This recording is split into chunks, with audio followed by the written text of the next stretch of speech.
Hi there folks, welcome to RRTV's live coverage of the Porsche Carrera Cup, coming to you live tonight from Zandvoort for round 8. As you can see, the qualifying's underway.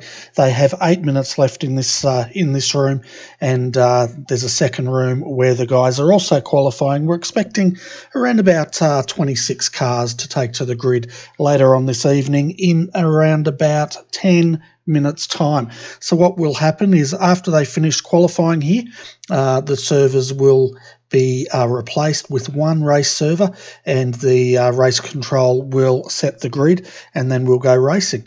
As far as what to expect tonight, well, it's an endurance race here tonight, folks, so it's going to be a 1 hour endurance race, and we can expect them to take pit stops in that time. We'll actually go through the full details of that when we finish qualifying, but it'll be a lot of fun, that's for sure. So looking at our race calendar tonight, where we are at, so as I said, round 8 we're at Checkered Zandvoort, and then 1st of June will be the next race, and that will be at Oran Park for a sprint race. That will be before the Australian Online Supercar Championship. Round 10 we're off to Virginia for a 1 hour enduro on the 8th of June. Then on the 15th of June, we go to Canadian Tire Motorsport Park for another sprint race, which will preview the Australian Online Supercar Championships. And then finally, the final round, no, that's it, that will be our final round, so there you go. So coming into tonight, the top 10 of the point score is Cameron Dance and Michael Healy. They're on equal points of 383 points. So Cameron and Michael there 1 and 2.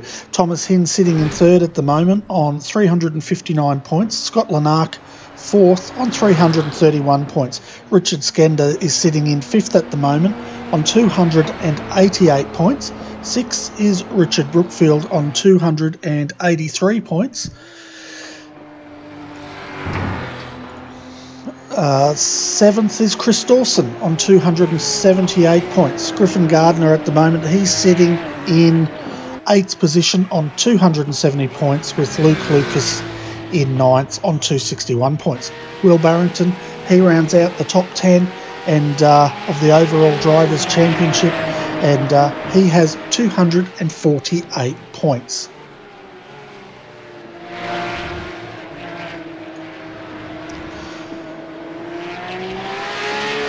As you can see, Dylan Shepherd's out there at the moment setting a lap.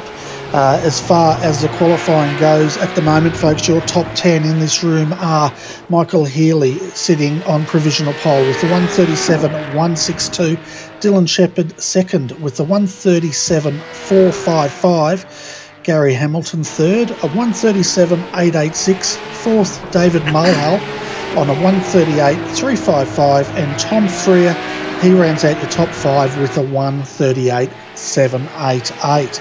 And it sounds like my co-host is all ready and set, so welcome to the night, Edward. Thanks, Bernie. Yeah, looking forward to a great one here. I'm just having a few little technical issues on my end, which I hope to get sorted out pretty shortly.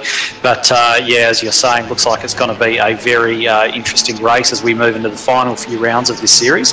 And it's going to be interesting to see who comes out on top tonight. Obviously, a fairly fast-flowing sort of layout here at Zandvoort. So, yeah, it'll be down to the individual driver who can really get the most out of this particular layout and this particular car.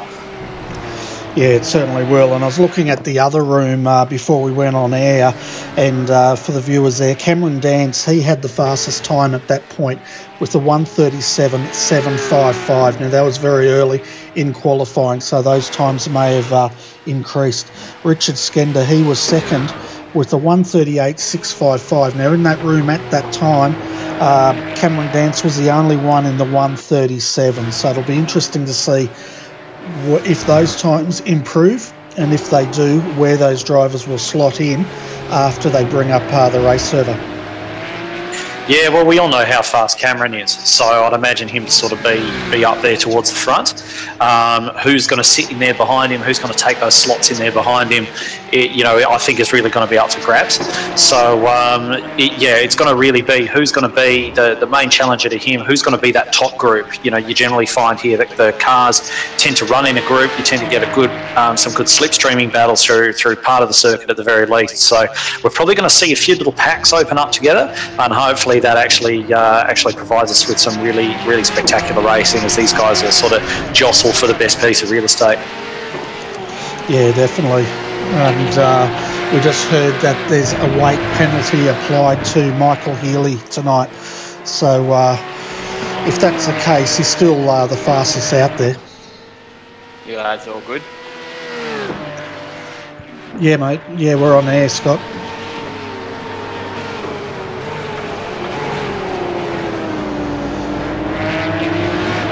Just tap. Sorry about that. We were in the wrong room there. Edward, I've moved us into the broadcast booth. Oh, okay, no problem. So could anybody hear us out there? Oh, yeah, they could all hear us. It just means if someone comes into the green room, they don't come straight in and start talking to us while we're broadcasting. Oh, yeah, of course. So, I'm sure we could use a few little visitors popping in to see us every now and again. But anyway, all resolved now. So, I guess going through the final little stages of qualifying here, and then we will wind up getting the grid set for the 1 hour race that we've got on tonight. Yeah, it's going to be fantastic, that's for sure. And I just heard back from the viewer that told us that Michael Healy had a weight penalty. It's in fact incorrect. He was just making a joke and I took him seriously. Last time that happened was we had, and I'll never forget it, Sam Katakazinos was in the room and I was calling the skippies and he told me that Dennis Fiedler was on his roof and turned out he was making a joke about Fiedler on the roof. So there you go. So I should learn not to take people at their word. But maybe it should have been a bit of a clue when you realise the skippies don't have roofs. So I think that's just Sam K getting, just exercising that sense of humour we know he's famous for. Oh, exactly right. He I think he really enjoyed that broadcast that night, that's for sure. Yeah, well, he would do. He's always, if he's not out there racing, he's usually in the YouTube chat at the very least, sort of keeping us all entertained and commented on the racing. He obviously loves all forms of racing. We see him doing all sorts of different stuff. So, if he's is he actually out there racing tonight, Bernie? I haven't seen Sam out there, so I don't think he normally races the Porsches. He's normally out in the skippies most of the time. Okay, well, we may see him pop into the chat at some stage anyway. So, I'm sure we'll have a few guys down there in the chat tonight anyway. So, we'll be interacting with you guys as well, watching us on the YouTube channel as the broadcast goes along. So, look forward if you've got anything that you want to raise, any questions that you want to ask us, or any comments you want to make, please just leave them there and we will try to run through them as the night goes on. Yeah, we definitely will. And also a big shout out to anyone joining us on iRacing Live. It's a pleasure having you on board. I hope you're enjoying tonight's coverage. If you do want to ask any questions, you can do that at our YouTube channel. Also a big shout out to people joining us on Twitch and Facebook tonight. And also Periscope, if you're watching it on your mobile phones, welcome. Hope you're going to enjoy it. We're basically coming to the end of qualifying here, folks, and we'll take you through the full results of this room very shortly. But I tell you what, Dylan has tried to match Michael Healy. He has not managed to do it. He's on a flying lap now, and we'll have a look. He's only 0.3 slower. And I know in NASCAR terms that's probably a pretty big gap, but in road racing terms it's not too bad at all. Yeah, definitely not, especially not around a circuit like this. Dylan Shepherd's pretty quick. you know, he's quick in whatever he jumps into. So I think the Porsches are no different. He's been doing these for a little while now, so I would expect him to be reasonably competitive. And it's like you say, yeah, 3/10 of a second is a lifetime in NASCAR. It's about how far behind Jason Martin I usually am. But yeah, not road racing, stuff like that. You've got a much longer lap. 3/10 around here is not a great deal at all. Yeah, it definitely isn't, as we see Dylan Checkered there trying to get the most out of the last turn. There goes very wide through the DRS sign. That lap will be nullified, so he will have to settle for second fastest in this room. I'm sure he'll be very happy with that. And we can see most of the drivers out there at the moment. Where are we? Yeah, they've all pretty much finished. So let's go through the full qualifying results here of Room 1, and you can see where your favourite driver finished here. Now, these are unofficial until the second server is merged in with the results, which no doubt the race control will be very busy starting to do that shortly. But let's have a look at how they finished. I'm rambling on. Race results. Here we go. So the race results for qualifying. Michael Healy takes provisional pole with the 137.162.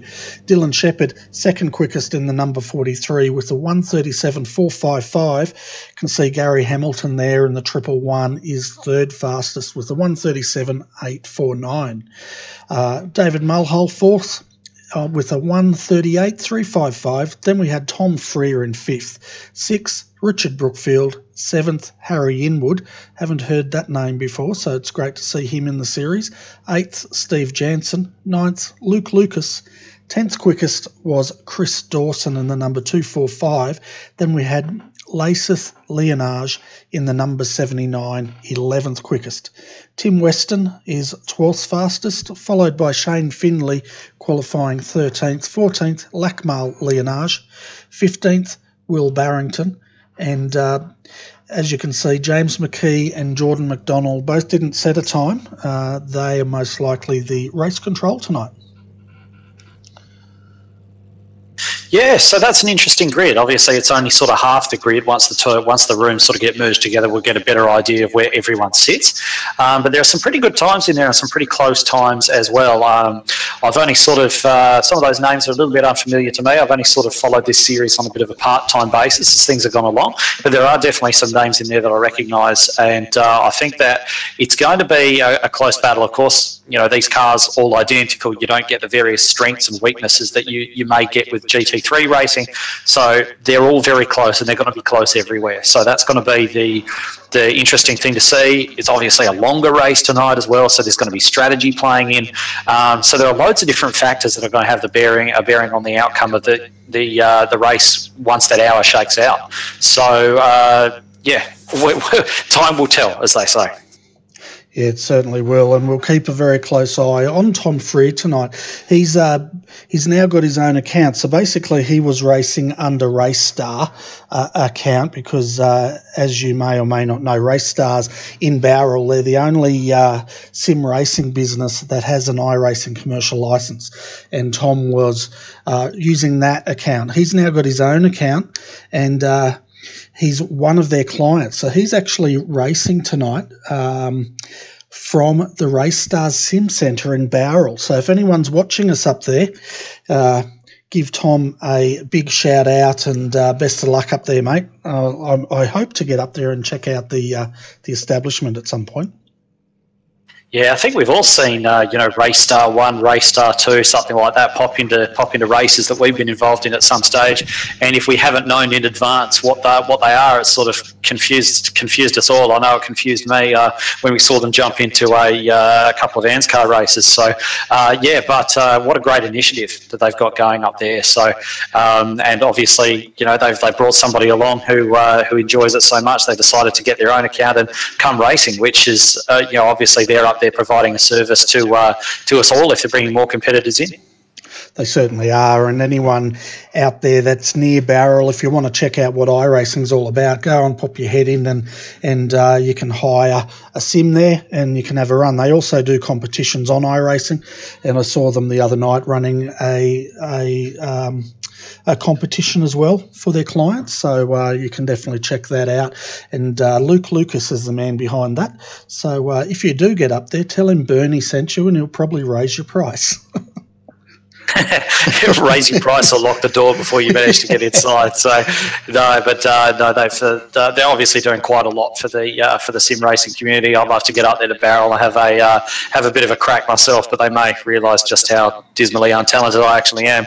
But yeah, anyway, we've got one of those race stars now racing under his own account here in the Porsche field tonight. So it'll give us another extra dimension to see how he gets on. Yeah, definitely. So we'll keep an eye on him tonight and see how he gets on. And we're just waiting now for the server to come up, folks. But if you like your GT3 action tomorrow night, come and join us 10 p.m. GMT plus 10. We'll be bringing you the Sim Racers Asia GT3 series. And I think they're going to Le Mans tomorrow, and we'll have Weehan Chan and Scott Newton calling the action. I'll be on cameras, and that should be a lot of fun, that's for sure. Yeah, and how good's Le Mans? Those cars are just fantastic around Le Mans, almost as if they were built with that circuit in mind, which in a way I'm sure they were. So, yeah, always great racing there. It doesn't seem to matter what you race there, but GT3s especially, and those types of cars, always very good around that circuit. So definitely don't miss it. Yeah, definitely. And if there's anyone in the chat channel that have any questions for us, please put them in there. We'll see what we can do to answer them while we're in a bit of a lull here. But one thing I like about the SRA is you're getting a lot of drivers through the Oceanic region and the Asian region. Some drivers from Macau, New Zealand, Australia, Singapore, all through that area, and they all come together. And they all have a big race, and the choice of cars is very diverse. So you normally get all the marques represented, and last week I think we had all the marques in the first 3 rows, so that was pretty good too. Oh, that's fantastic. I mean, they run a very tight ship there as well, as far as the way that that league is put together. I know how difficult it can be to sort of round up and get everyone on the same page when they all come from the same region and speak the same language. So what it's like when you get a vast group of people like that across such a large area of the world, to pull it together the way they do, as well organised as it is, they do a fantastic job. So the league's only ever as good as the people who are running it, and they are doing an absolutely brilliant job with that. So it should be a fantastic race. I did tune into the race last week that we had a look at after the last round of the RacingLeagues.com series, and very impressive. Lots of guys, very, very highly skilled drivers in that series. So yeah, don't miss it. If you've got the opportunity to catch it, absolutely catch it. Yeah, definitely. So still waiting for this server to come up. As far as if we have a look at the driver points here, and we'll have one more look at the qualifying. So Michael Healy, Dylan Shepherd, they're both leading the driver standings at the moment. They're actually equal points. So in qualifying, Michael's just pipped Dylan by 0.3 of a second, or just under 0.3 of a second. Third is Gary Hamilton. So let's have a look at exactly what those driver points look like here. So, sorry, I got it wrong. Cameron Dance is actually leading with Michael Healy second. So we'll see what Michael can do tonight if he can beat Cameron and take the lead of the championship. As far as the others in this room, I can't see Thomas Hines out here. Scott Lanark, he might be in the other room. So it's really looking like the only ones out of here was Luke Lucas is out there, 9th fastest. He's sitting 9th in the points at the moment. And, yeah, so it'll be interesting. Cameron Dance and Michael Healy, one of them has to break the deadlock tonight. Yeah, definitely. One of them will, and they're going to then carry that championship lead forward into the next round. And being as close as we are to the end of the season now, that's going to be absolutely crucial for them. So this is almost going to be treated like, for those two guys there at the top, that's going to be treated like almost like a grand final of sorts. You know, they're really going to want to, almost like the first leg of a grand final. They're level on points. They're starting on 0. So they're going to treat it as if they're starting again. They want to, you know, this race is going to be everything for them, because in the going into this last little section of the championship, that advantage, any advantage that they can gain here, could be vital. Definitely, and there's only 2 rounds after, maybe 3 rounds after this. We've got 2 sprint rounds and 1 more endurance championship round. Now, they'll get points for the endurance, and we'll cover that off next week. But it's getting down to the business end now, and to have drivers this close, this far into the season, is extremely exciting, and definitely looking forward to see who takes out the win tonight. Looks like our server's up anyway, folks, so we're going to go and take a very quick commercial break. When we come back, we will have the round 8 of the Zandvoort Porsche Carrera Cup Australia endurance race.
Welcome back, folks, to the continuing coverage from RRTV of round 8 of the Porsche Carrera Cup Australia 2018, coming to you live from Zandvoort. So the drivers are all in. They're doing their warm-up now, folks, and we'll be getting racing very shortly.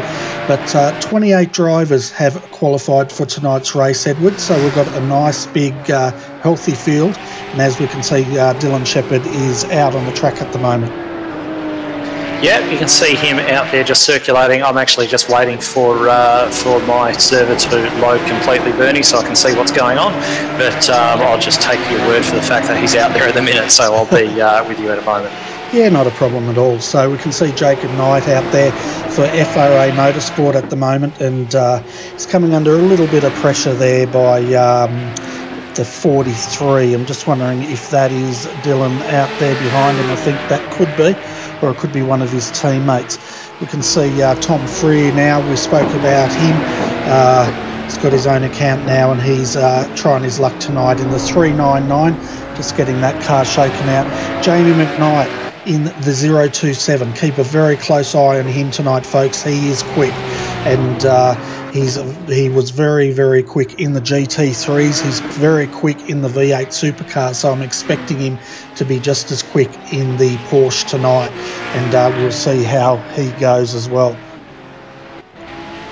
Yeah, there's some very quick, very, very quick guys in this this race. He's just one of them. So I think he'll definitely form part of that leading pack we were talking about earlier on, and hopefully they race nice and close together and they don't get too spread out too early. They give us a good show the entire hour of this race. It'll be fantastic.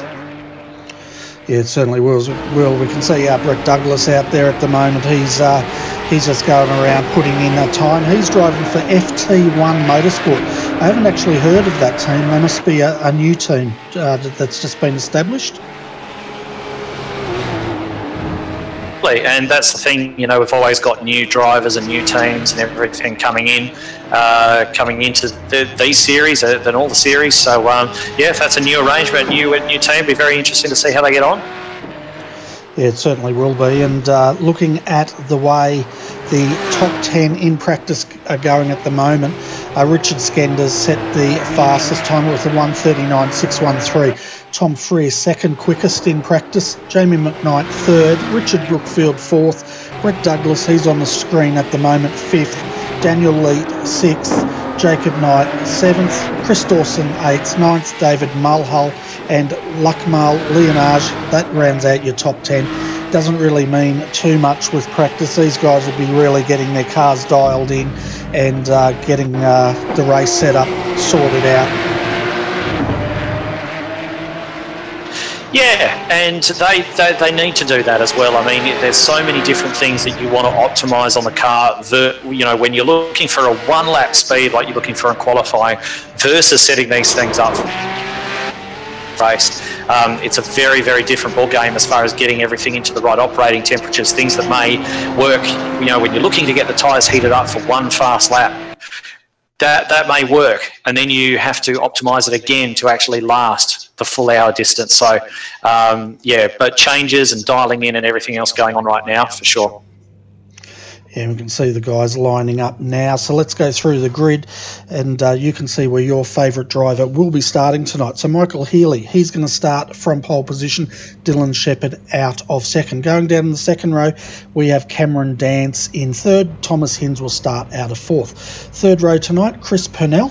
And sixth, next to him, will be David Mulhull. Moving down to the fourth row, we have Richard Skender starting out of seventh and Tom Freer out of eighth. Out of ninth is Richard Brookfield. Harry Inwood, he'll start out of 10th. 11th, Mick Boyst. And 12th is Steve Jansen. Moving down the grid, we have from 13th, Jamie McKnight. Matthew Clowett, he'll start out of 14th tonight with Luke Lucas out of 15th. Chris Dawson will start in 16th. Daniel Leet 17th. Simon Mazzomo, he will start out of 18th tonight. And 19th, Brett Douglas. And rounding out your top 10 is Alex Schuler. The race is about to start, so we better get to this.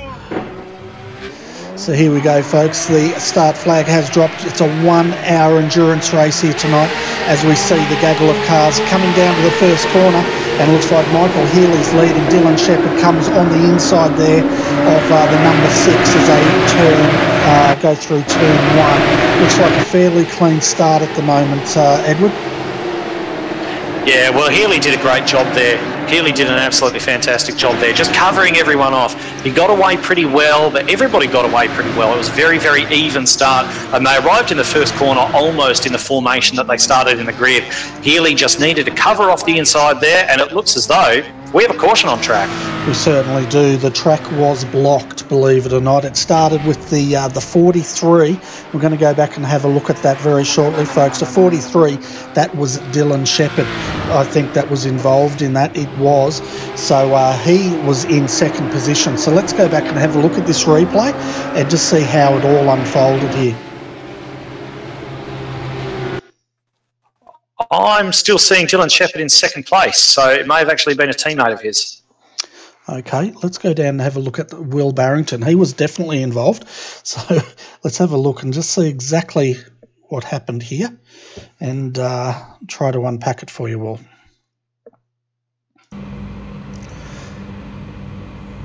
So we're just waiting for the start here. We'll follow Will through this, and as you know, it all came unstuck. Whereabouts was it? It was pretty much up at Hugenholz where it all come unstuck, and it looked like it could have been Dylan Shepherd's teammate that started this, and it was just what would you say, Edward, a concertina effect? Yeah, I think so. Just one of those cases where everyone's trying to be as late on the brakes as they possibly can. Maybe a little bit early for that. Often when you're in a crowd, it just pays to be a little bit earlier on the brakes just to make sure that nobody's doing anything unexpected in front of you. But you know what it's like when the red mist sort of descends, and you do really see the start as the best opportunity that you have to gain positions, so you can fully understand the guys going for it as well. So under safety car now, and that will give, I believe, Barrington's actually, no, he was looking ahead for the pits, but he's decided to stay out. Yeah, so we're having a look at the incident on your screen at the moment, folks. It was the 61 that spun, and that caused Will to check up, and he got rear-ended. But the 61 is Tim Weston was the one that spun there. The 69 wasn't involved. That was Harry Inwood, and that's the person I thought was initially Dylan Shepherd. But the other guys involved with the 16, and he was the one that rear-ended, and well, that was Will rear-ending the other one. So claiming 4 cars at the moment out there. Really unfortunate for these guys when they run qualifying, and they run all the way through qualifying and all the practice and everything, get their cars set up, get their cars dialed in just the way they like them, and then lap 1, turn 3 or 4 or wherever they were there, and they've just gone straight into one another and compromised themselves for the rest of the evening. So really early on, and now they've got to struggle for the next hour with damaged machinery. So unfortunate for them, but they'll make the best of it. Oh, they will, and they do have, if we go through while we're in this lull here, folks, the rules of engagement, so to speak, tonight. They have 35 incident points and 1 fast repair up their sleeve. So those guys that were involved in that, if the car's not handling, they can go back to the pits and get that car repaired. As far as race distance tonight, as I said, 60 laps. These guys will make a pit stop during that time, and mainly just for fuel. Some may opt for tyres, but I'd say it's more likely going to be fuel. Yeah, well, it's going to be a difficult one. You know, we've seen in the GT3 racing, the GT3s, the tyres last really well. I'm not sure how well they last so well on the Porsches. They're not really designed for races of this length. You see them kind of racing when you see them in real life, supporting the supercars. You see them races of 8 laps, and they sort of run about half-hour races here on iRacing. So they're running double that here tonight. So, it's got to be up to each individual driver, their individual style, find out what their tyres are like. They will have done enough practice. They will have probably done some long runs to find out whether or not their tyres are going to last or whether it's worth getting a change into the pit stops. I'm not actually sure myself whether these cars, the regulations are that you're allowed to change tyres at the same time as fuel. If you are, it obviously makes sense to chuck on a set of tyres while you're fueling, because the pit stop will be time dependent on that fuel going in. But if you have to do them separately, then it's always another decision to make, because it adds so much time to the pit stop having those tyres changed as well. Yeah, and one of the viewers said the tyres will last the distance, so they're expecting only fuel to be thrown at these cars when they come in. But those drivers that were involved in that incident, folks, the number 61, Tim Weston, was involved in that, and he's going to the pits. Harry Inwood in the 69 was involved. We also had Will Barrington in the number 16, heavily rear-ended. He's in the pits at the moment as well. Taylor Oakes in the 64, and he's also... who was it? Will Barrington's in the pits and Harry Inwood's in the pits, and Mick Wilson in the 152 may have also been involved in that incident. Yeah, it was quite a few. It's one of those classic first lap incidents, especially when you get a circuit like this, where the first corner's kind of medium speed, but once everyone sort of funnels through there, you're kind of like, okay, that's the first big challenge out of the way. Now I'm just going to plant it and go, because the next few corners are all very fast. And by the time they got up to the area that accident actually occurred, it's not only the first really hard braking point of the lap, but it is also, you kind of approach there coming out of another fast corner prior to that, and the weight's all on one side of the car, and you're trying to brake and get the car straightened up and everything. So to be perfectly honest, if there was going to be an accident happen anywhere on that first lap, it was probably going to be there. So it's not a great surprise, but still remains unfortunate for those guys involved. It's like you expect it to happen, but you never want it to be you, but it's always someone. Yeah, generally down at the first hairpin there at Tarzan at the start, you can get incidents, but you're dead right. If they get through there cleanly, normally Hugenholtz is the place, because it's sort of, it doesn't narrow, but as the track weaves into that tight hairpin, it feels like the track is getting narrower as all the cars are jostling for real estate. Yeah, it's absolutely. You go up to there in a pack of cars, and it's like walking into that little magic door on Willy Wonka, where it gets like smaller and smaller and smaller, and you get out the other side and it's massive. It's just an illusion like that. So, yeah, absolutely, it's one of those things you can fully understand how you would get into some contact there. But you always try to avoid it, but there's always somebody who cops it. So unfortunately, those four guys tonight, they're going to be struggling now. Hopefully the damage still allows them to run a reasonable sort of pace. But they'll only know once it goes green. They're only really going to know how their cars are going to be reacting once the race has gone green again, and they'll see how bad the damage actually has affected them. Yeah, and unlike Willy Wonka, you go through that door and you don't see any Oompa Loompas on the other side. But looking at the way the weather looks out here tonight, folks, it's overcast, 29 degrees Celsius or 83 degrees Fahrenheit. So that should be nice and cool for the drivers, that's for sure. But you can see now the safety car lights are out. We're going to go racing soon. A single file restart here, folks. Michael Healy will lead them off, and hopefully we will continue on. The only cars that had to pit was Will Barrington and Harry Inwood, and we've still got all 30 of the cars out here circulating. So let's see how Michael goes on the start and see if he can get a bit of a gap.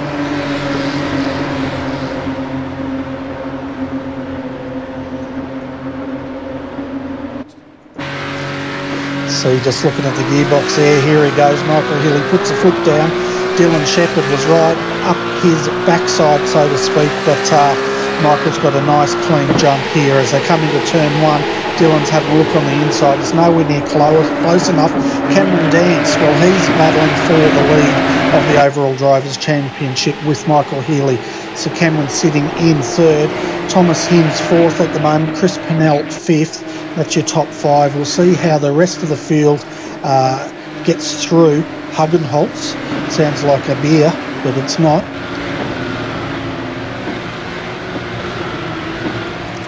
Yeah, and you can see there, you can see, Cameron Dance and Healy fighting for that title, and all that Dance is thinking at the moment is he wants to clear Checkered. He wants to clear Checkered to get a good crack at Healy, and Healy wants Checkered to stay there. And of course, Checkered wants to stay there and improve if possible, but all Dance is going to be thinking is get out of the road. I want to have a crack at Healy.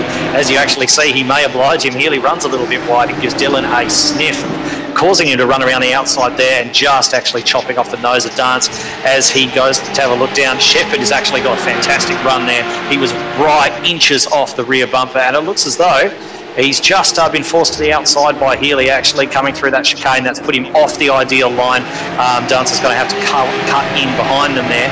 But there's another overtaking spot coming up here. If someone's got a good enough run out of the previous corner, doesn't look like they have, they're going to continue to run line astern through this section. And that's the thing you have when you fast corners. There is only one ideal line through there. Even though you've got a bit of banking there on that last corner that helps you, there is only one line. You've got to wait until those heavy braking points. But you've got slipstreaming happening right now. You've got Checkered having a great run on Healy there. Is he going to get this done? He has got that done under brakes there. And Dance is having a little bit of as well. He has swung through to the inside. Thank you very much. He will take that. Healy doesn't want to let him go, but he's going to have to let him go because he has got that front bump, that rear bumper right there in front of Healy now. And now, in the space of one lap, it's Healy with it all to do. Dance, advantage Dance as far as the championship goes.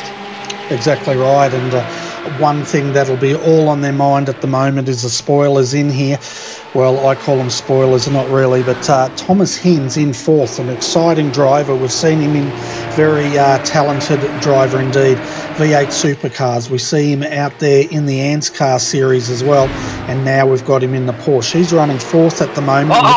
Sorry, Checkered's gone. Checkered has gone. I'm sorry to talk across you, Bernie, but Checkered actually put his outside wheels on the grass there and managed to spin it. Everybody knows what happens. You put the wheels on the grass and you're just a passenger from there. So that has put the two championship protagonists right up there battling for the top two positions, with Thomas Hinds, the man you were just mentioning, right there in third, keeping a watching brief. So nobody else in their way. These two are free to duel, but it'll be interesting to see whether there's anybody able to come up from the back, spoilers as you mentioned, who may be able to actually come up there and interject in their party. Yeah, we just had a look at that replay. The wheels, he got it off on the grass on the exit, didn't he? And it turned in on him. I'll tell you what, he was extremely lucky to miss the inside fence there. The ripple strip of the next corner actually bounced the car away from that, away from the fence as he jumped across it. So very lucky for Dylan there. He's dropped down to fifth now, so he's got a lot of work to do. Don't discount him though, because he'll be working very hard to get that car back up to the pointy end. But at the moment, Cameron Dance is leading Michael Healy. The gap was 0.7 of a second last time by. Thomas Hinds third, fourth Chris Purnell, and fifth Dylan Checkered. Looking further down the field, we'll go down and see if we can find any more battles. We've got David Mulhall here. He's coming under a lot of pressure from Richard Brookfield, and right behind them is Mick Boyst and Steve Jansen. And these guys are having a real ding-dong. Yeah, isn't this a battle? And this is what we were talking about at the start of the race. We expected these little battle packs to form. This circuit is conducive to that type of thing. And you're seeing it now. We've got that great battle going on up the front. We've got these guys. There's more battles going on behind that. You actually have a look down the timing screens. There are these little blocks of time where you can see have just got so many cars condensed into them. And I think this is going to be the pattern for the race. And if this keeps up for an hour, we are in for an absolute cracker. We certainly do. And another name that as we've got a car locked up there, there's contact. Oh. That's Brookfield, Richard Brookfield's spot. Yeah. We'll go back and have a look at that. He got in, we were saying he was in a good battle there with, was it Brett? I'm not sure. Let's have a look. He did get into the car in front of him. I'm just not got the number there. The 2/3. Oh, no, Brookfield's done it all by himself there. He's come in, put it under brakes, the rear end's gone out on him, and the 747 had nowhere to go and went straight into the side. So that's Richard Brookfield. The number 4 was lucky to get through as well. So the 747, folks, that is Mick Boyce. We were just talking about him, and he's stranded out there waiting for the field to get through. The lucky escape from that, though, that was your name very familiar to you, Edward, and that was Matt Clowett. Yeah, Matt Clowett, he's another one, just like where Thomas Hinds that we were speaking about before, does a little bit of everything, and he's pretty good at absolutely everything he does as well. So he's out here in the Porsches. He's had a bit of a rough bit of luck getting caught up in other people's incidents and so on, but he got through that one okay, so that was pretty good to see. Meanwhile, I'm just actually watching the battle up front, and Cameron Dance is cleared out by a second over Healy at the moment, who's only got 0.6 back to Thomas Hinds. So not really sure if Healy's looking at pacing himself over this hour to try and keep that freshness in his tyres and maybe short fuel a little bit or something like that, just running his strategy, or maybe he actually is genuinely struggling for pace because Thomas Hinds is giving him a real hard time. Yeah, he certainly is, and I tell you what, 3.7 seconds last time by. Here comes Mr. Checkered in the 43. Never say die, that's for sure. We'll see what the gap is as he comes across the line now, and 3.5 seconds. He's actually lapping quicker than the guys in front, so expect him to close back up shortly. We also reached out to the race admin, and that's Jordan McDonald is the man behind this great series, and he's advised us that the fuel limit tonight 60%, so that's why they're going to be coming in to do that pit stop. Meanwhile, Thomas Hinds is all over Healy now. He's giving him a really hard time. And this is something you don't want when you're battling for a championship. Of course, Hinds is up there in the points as well. He's doing very well. But we were talking about that battle for first, that equal point scenario we had between Dance and Healy. And Healy does not want to be battling with Hinds. He wants to be up there fighting Dance. But unfortunately, he's just looking in his mirrors the whole time. And Hinds knows this. He's doing his best. He's popping out of the draft every now and again, just for no other reason to try and annoy Healy, just to try and put him off, make him miss his braking marker, make a mistake, because that's the best way to get past somebody. If you can force somebody into a mistake, it's a lot easier to get by when they're when they're driving on point and they're driving at their absolute best. So expect to see Hinds applying the blowtorch to the back of Healy's Porsche there, and you can see Dylan Shepherd. Of course, he's got pace. He qualified second on the grid, and he is going to be gaining all the time. The gap has visually closed down to those two in front. So this is going to become a three-way fight very, very shortly. Yeah, it certainly will. And down the track from them, the 888, that's Richard Skender at the moment, and he's actually trying to chase down Chris Purnell, and you can see there Chris diving to the inside there, trying to break the slipstream, and that's a very open wheeler move, isn't it? I'm not sure how effective it is in the Porsche, but that is something that we're used to seeing in the Skip Barbers. Yeah, I'm not necessarily. I think he may have actually thought that Skender was closer than he was then. I think that was probably a little bit too big a gap to be bothered going defensive. I don't think Skender was ever going to pick up enough draft to get a decent run on him. Now, I guess that might just be his way of saying, Richard, this is my piece of road, don't you even think about it. But I don't think Richard was thinking about it at that particular point in time. So it'll be, we'll see how this battle plays out. We'll see if, because if Purnell continues to feel the need to go defensive, then he's going to cost himself time. That's going to cost him any opportunity he's got of gaining on the guys in front and actually building the gap back to Skender. So he's going to have to be careful. He's really going to have to just run his line. He just missed the apex there a little bit. I think he may be looking in his mirrors perhaps a little bit too much at this stage. I don't think Skender's that close behind that he needs to worry, but he's in there. He'll drive his own race, and he'll be looking to extend the gap if at all possible. Yeah, I can tell you one thing, if he's looking in those mirrors and missing those apexes, he will have Skender all over him very shortly, that's for sure. But meanwhile up front, it's settling into a bit of a rhythm here. We've got Cameron Dance leading 1.6 seconds last time through. We'll see if that gap has extended. And then Michael Healy is in second. Yes, that gap's extended slightly to Cameron Dance. Thomas Hinds third, and Dylan Shepherd, he's taken 4/10 out of all of them last time by. He's determined to make up for that spin and get back up there. Fortunately, his car's nice and straight. A little bit of a kink in the rear wing, but nothing that he'll be too concerned about at all. The other person I noticed out there, Tom Freer, we mentioned him earlier, racing out of Race Stars Barrel.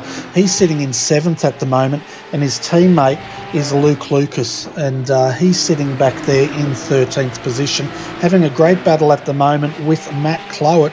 He's closed in now, and he's starting to put the blowtorch on, so to speak. Yeah, he is right up there, flashing the lights. Actually, just trying to, as we were saying before, trying to annoy Clowett, trying to put him off his game. I can tell you, as somebody who races against Matty Clowett reasonably regularly, it's going to take more than a flashing pair of headlights to actually annoy him. So he'll continue on his merry way. It's a great battle, though, that we've got going on at the moment. There's a few guys there. You can just see one there just missing his apex a little bit, and it's very, very close. I'd almost go as far as to say that Clowett's holding up Lucas a little bit at the moment. What he'll be trying to do, you may think to yourself this early in the race, why are you trying to block and to hold a guy up? Wouldn't it be better just to let him go? There is some wisdom in that, but at the same time, if you keep somebody up behind you and you make them take different lines, brake in places they don't want to do, they're going to burn their tyres up, and eventually you may see that their attack is actually withered. They lose their strength. They're not able to attack you as hard anymore, and then you can extend the gap and you've won that battle. So that probably explains why Clowett's actually going to, he's not just waving him by, he's keeping him back there. And yeah, as I say, having raced against Matty, I've never known him to wave anyone by, so I'm not surprised at all. As Lucas flashes the lights yet again, I don't think he's going to be close enough to have a dive here. He may decide to just send it, but it looks like he's decided not to. But Clowett has made a little mistake there and just run a little wide. He will gather that up, however, and retake his line, and status quo will remain for the time being. As you're right here with Luke Lucas, one of the viewers said Luke drives for PRA, Tom does not. They're carrying the same livery though, so that's why I made that mistake. Also, one thing that one of the viewers said out there was actually Jordan. He's contacted Dylan after that, and this is what is interesting. A lot of people think these guys are just out there driving by themselves, but after that spin, Jordan actually got on to Dylan and said, right mate, you need to stick your head down, get your head back in the game and push on. And that's one thing that a lot of people that aren't used to or new, they might be new to this sport or esport, they may not be aware that some of these drivers will have managers or mates out there coaching them along and making sure that they remain calm as they continue on in this race. Yeah, and Checkered actually got to the stage where he almost looked as though he had a run on Hins as he flashes his... he may have actually had a chance to dive down the inside here at turn 1, if not for the fact that he ran wide at the final corner. He's taking a very different line to the two in front through the first sort of hairpin there through Tarzan. He's taking a very late apex, picking up the throttle nice and early and using it to get right up onto the battle with Hin, right up to the back of Hins. But I can tell you, Dylan Shepherd's another one that I've seen drive a stock car, and I tell you, he's one of the only guys I've ever seen who can go 3 wide almost by himself. He's just... never know where to actually look, very aggressive and gets those moves done, and he looks as though he drives a Porsche exactly the same way. He's getting right up behind Hins now. Now Hins has got 2 problems. He was the attacker only a couple of laps ago. He was looking at Healy and he was having fun. He was all over Healy. He was probably the faster car, and he was just attack. Now he's got another problem. He's got Dylan Shepherd in his mirrors, and Shepherd is carrying a lot of pace. So now he's got a big headache. Does he look forward? Does he look back? How does he handle it? Does he bother taking on this fight? Does he live to fight another day and try to beat them on strategy later on? That is what we're going to see play out in an hour-long race like this. And these two are going at it like it's a 2-lap sprint race at the moment. So hopefully there's no contact. Hopefully it all stays clean. But I would not be surprised at all to see Shepherd putting some big moves on pretty soon, within the next couple of laps. Yeah, definitely. I agree with you there, and I thought it was going to be on last lap, but he ran wide on the exit just as they're going through this spot now. Also notice when he was, there he goes again, 4 wheels up there on the grass. 2 things. One, you don't want to do that too much because it might spit you across the track and you might hit the pit wall or worse. And the other one is that these guys have to keep an eye on is their incident limits. It's 35 around here in 1 hour. It doesn't sound like a lot, but if you keep on getting off tracks and contacts, it does catch up to you pretty quickly. Yeah, and I tell you what, Hins is getting held up behind Healy now. Healy made a mistake going into turn 1. actually locked his ran wide, and he regathered it, and that sort of held up Hinz behind. And the one thing that you don't want when you're in the scenario that Hinz is in at the moment, you don't want to lose a position because of somebody else. You know, if somebody comes up behind you and they're faster and they make a move and they get by you, then that's one thing. But if you get held up behind somebody in front of you, you have to check up because of them, and you lose a position that way. That is the most annoying thing that you could possibly imagine. Hinz will not want that to happen. He'll be getting a bit frustrated up there behind Healy at the moment as Checkered dives. Checkered takes the dive. Hinz decides it's better to let him go, and Checkered has made that spot. We did predict it earlier on. Hinz is going to try to fight back. I think the only way, though, that Hinz is going to have a chance of getting back on Checkered is if Checkered finds himself held up by Healy the same way that Hinz was. And this could be a battle until somebody clears Healy. I think the first one of these guys to clear Healy is going to be in a great position to definitely run P2 in this race, and potentially even put some pressure on Dance there, who's running at 2.5 seconds almost away out front at the moment. Yeah, Dance is in the best position, not only leading, but now he can start pacing himself to that gap. The other thing Dylan could have done, he's losing pace on these two now, but if you can close back up on Dylan, if Dylan gets on the inside of Healy, a good strategy for Hinz, if he's close enough, is to take a dive as well, if he can, and potentially grab that position. But at the moment, Hinz is dropping off from Dylan and Michael. Dylan's hungry, though. He wants to get past Healy, and then he wants to start hunting down Cameron Dance. I'm sure he's fully aware that he's nearly halfway through this race, and he needs to start making inroads on that lead if he expects to take this tonight. Halfway through already, hasn't the time absolutely flown by? This has been a fantastic race so far, and I'll tell you what, without any kind of disrespect meant to any of the other drivers, I see Dylan Checkered as the only one who's got the pace to take the race to Cameron Dance. Dance will be looking back there. He will know. He'll be aware. Somebody will be telling him, or he'll be watching the timing screens himself. He will know how much pace Checkered has got, and he will want Healy to do him a favour. Sounds weird for the championship rival to do you a favour. He is going to want Healy to keep Dylan back there as long as he possibly can.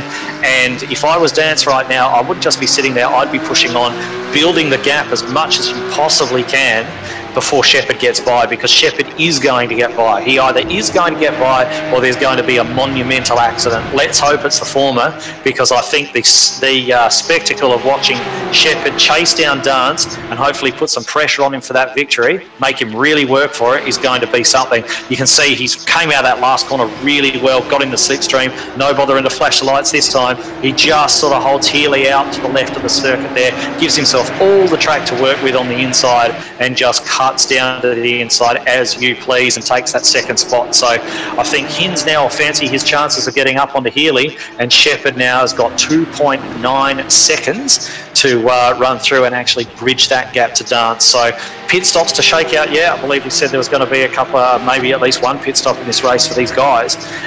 So that's going to be interesting to see how that shakes out, how well these guys execute that, how well they come into the pits, how well they hit their limiters, how well they hit their marks, how well they get off their limiters and back out. It's all going to be factors that decide the outcome of this race finally. And you can see the gap already that Checkered is pulling on Healy. It's not massive, but it is sizable, and Healy just right in there a little bit, and he's just run a little bit wide actually, and has played back into Hinz's hands. He just cannot get a moment's rest at the moment. He's always got somebody up behind him, and after starting on pole, I can guarantee you this is not how he wanted this race to play out in the fight for the championship. Oh, exactly right. And one thing, Cameron, he's probably not aware of it, but one thing he'd be hoping is not only has Dylan got past Michael now, he's hoping Hinz will do the same, because that will not only, if Cameron wins this, it'll extend that potential gap in the points leading into the next round, and put even more pressure on Healy for that next round when they come back. There's a bit of a battle going on here. Tom Freer and David Mulhull were having a bit of a battle here for 7th and 8th. Steve Jansen in the 280. He's coming along now to put the pressure on Mulhull, and we'll see if he can make this move as they come back on the start-finish straight now. Mulhull looking on the inside. He holds it down in there. And what's he going to do? Jansen forced to the outside. Close racing there, Edward. Yeah, that is. It's good defensive driving. It is absolutely on the edge of what would be considered right and appropriate.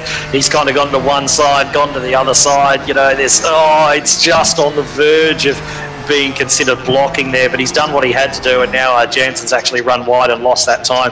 But Jansen's looking good for the position that he's in, and I think he'll be able to push now back onto the back of David Mulhall there and try and get that done again. He'll know now, having attacked him once, he's going to know what David Mulhall's going to do. He's knowing the kind of attitude that he's driving with. That's almost the cat out of the bag as far as that battle's concerned, because now he knows what he's dealing with. He knows the extreme lengths that Mulhall's going to go to protect that position. So now he knows what to expect. He can set himself up to counter that. And it'll be interesting to see what tactic he adopts when they get round to the front straight once more. If he can get a good run off the last corner like he did last time, really tuck into that slipstream, he's going to expect Mulhall to do exactly the same thing, and that's run across the track right down to the pit wall. And he may think this time, you know what, I'm not going to stay in the draft, I'm going to stay out left. It's actually a shorter distance driving straight than weaving backwards and forwards across there. Maybe gain a bit of time that way, maybe try to break a little bit later around the outside. It'll be a ballsy move, but it'll be a great move if he's able to pull it off. Yeah, the other thing you can do going down that left there is try to pressure Mulhall to go in there a bit hot and break. And if he breaks a bit early, Mulhall goes in hot. Here we go. No, he's going to do the same thing again. And we'll see how this plays out. Basically, doing the same thing again is not generally going to work. Now, if he breaks early, gets in, no, he's not close enough, and Mulhall didn't overcook it. What I was trying to say is if he can pressure Mulhall in there, make Mulhall break late, he breaks a bit early, he might be able to get on the inside of the exit of Tarzan. But we'll see how they play it out. Jamie McKnight back here in 10th. He was up around about 5th, so he's had some sort of issue out there. He hasn't pitted as yet. The drivers that have taken to the pits, Will Barrington, we saw him come in at the after the first incident to use the fast repair. Richard Brookfield, he's also come through and taken the pits. Luke Lucas, you can see he's just left the pits and sitting in 21st. Harold Inwood, he'll probably have to come in again because he was the one involved in that incident. We've got James McKee at the moment taking service, and Matt Clowett, he's sitting in the pits and not going anywhere, so it might be the end of his race. Yeah, that's a shame for him if that's the case, because he was sort of midfield. He was having a solid if unspectacular run. So shame if that's actually come to an end. Speaking of things, so Mulhall and Jansen are coming to the end of this lap. We're going to see them potentially run as close as they did the last couple of laps down that main straight. Let's see what happens this time. You mentioned earlier on that it could be a case of him trying to set him up to potentially run a little bit wide, make a mistake. That's one way of doing it. The other way to do it is just to basically lap after lap just set him up. You can see the same thing happening there. The gap isn't quite as close this time, but you do the same thing, lap in, lap in, lap in, and then one lap you decide to do something completely different. Jink to one side so he covers you, and then quickly jink to the other. Nigel Mansell famously put that move on Nelson Piquet on a couple of occasions, most notably at Brands Hatch. I believe it was 1986 when he's put that he's gone each lap, one side, one side, and then done the dummy on him, sold him a complete dummy and dived down the inside. And I think that it could be a similar sort of similar scenario here. He's definitely going to need to, Jansen this is, try to do something a little bit tricky, because Mulhall wants to defend that position very aggressively. And even with all that aggressive defending, he's not really losing time on Freer. So one would think if these guys can't, actually started running their ideal racing line and weren't dicing so hard, they'd get right up onto the back of Freer as well. So it's going to be a battle. This is going to be an absolute battle. Whichever one of these guys wins out, I think by the look of it, Jansen will eventually get that move done. He's going to pull up onto the back of Freer very, very quickly, and then we're going to have all this to look forward to again as Jansen this is an odd spot to pass, but he's got a fantastic drive out of the Briar corner, and they look like they're going to go side by side. No, Mulhall's just been able to cover him off going into the chicane. He's got to be careful there not to run wide as McKnight goes for a bit of a spin there, bit of a rough night for him. And it does look as though they're coming round on that main straight again. Jansen very much closer this time. Have a look what kind of run he gets out of that last corner. It looks like if he can keep it smooth, he is running a bit narrower, means he's going to have to run a little bit wider on the exit. There he goes. But it looks as though Mulhall's going to cover him off a little bit. He's not covering as aggressively as last time, though, so he could... he almost had a chance to send one on the inside, but decided better of it. This battle looks set to continue for the time being, Bernie. Yeah, he's pretty much... maybe lulling him into a false sense of security, and then he's going to send it up the inside in a lap or two. But I tell you what, one person that's not being lulled into a sense of security is Michael Healy, because Thomas Hinds now, he's closed right up on the back of him, and those two are now battling for third and fourth of this race. Yeah, they certainly are. And here's another thing to look at. Dylan Checkered has taken a second out of McKnight's lead. Not McKnight, Dance's lead. He's taken a second out of that lead. It's down to 2.1 seconds now. And that's only since we stopped following this battle. When he finally got past Michael Healy, he was 3 seconds back. He's pulled that down by a second. He's got just about 23 and a half minutes remaining in this race. And he's really going to start pulling that gap down. He's pulled that second back in only a handful of laps. So I think before the end of this race, if he can keep that pace up, he's definitely going to get on to the back of Dance and give us a really, really interesting battle for the finish. He certainly will, and I tell you what, if you Dance there, you'd be a little bit worried here. You've got 24 minutes to go, and Dylan's had a spin. He's come back through the field. He's closed you down to 1.6 seconds last time through. You know a storm's coming, and you know it's going to hit, but, you know, what can you do apart from get wet? Yeah, precisely. And the other thing about it is as well, I mean, it's very hard for him to do, sort of sitting in the cockpit of that car wanting to win this race.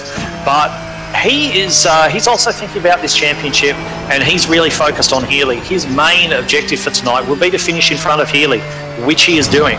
So perhaps when Dylan gets there, you know, if he actually thinks about it, and race drivers in the heat of battle very rarely have their rational brains on, but if he has, he very may well not fight Dylan too hard. Let Checkered go through, take the victory, so long as he finishes in front of Healy. That's the smart way to play the championship if Checkered gets up there and starts to really harass him.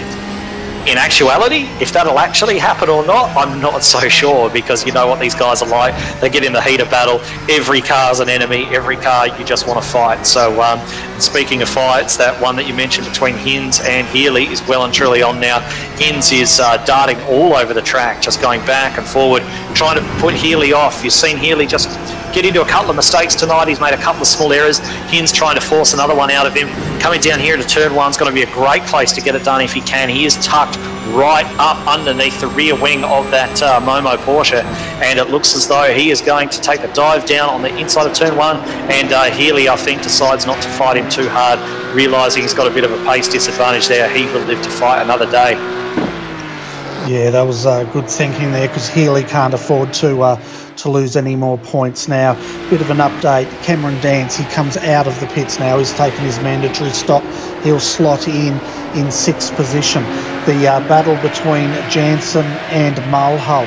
Well, Jansen's back in 13th, but don't panic. His pit crew have basically said to him, well, you're being held up here. They think they've pulled him in, get him into fresh air and see if he can potentially jump Mulhall while Mulhall sits in the pits taking service.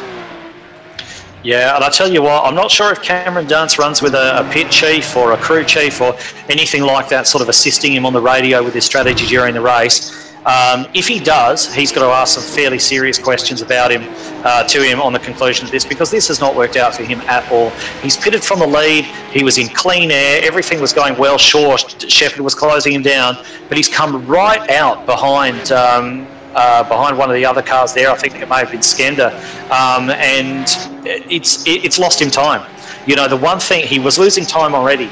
He needed to come out of the pits in clean air. He really needed to come out of the pits in clean air and really start putting those laps in to try and gain a little bit of an advantage, eke out a little bit of advantage in that pit stop. But he's come right out behind another car. He's had to fight his way through there. There's another one just up the road. That for him at all.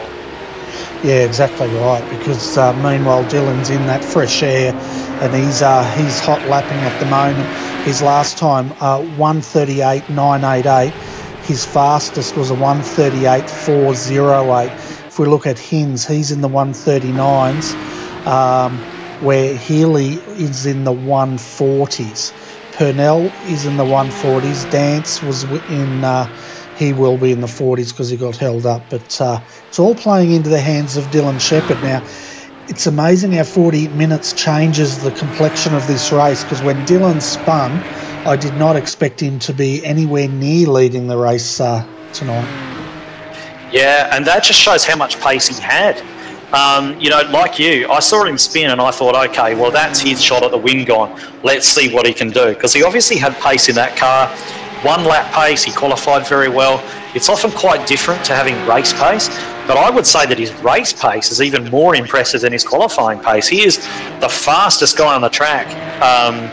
He obviously qualified second behind Healy. Healy's car was nailed in for the qualifying session, but he is absolutely killing it at the moment. He's coming up behind that lap traffic there, flashing his headlights, wanting them to get out the way. He knows how important these laps are. These are the laps that will set the tone for the remainder of the race. They may not be deciding, but they will decide certainly how difficult Checkered's job is from here.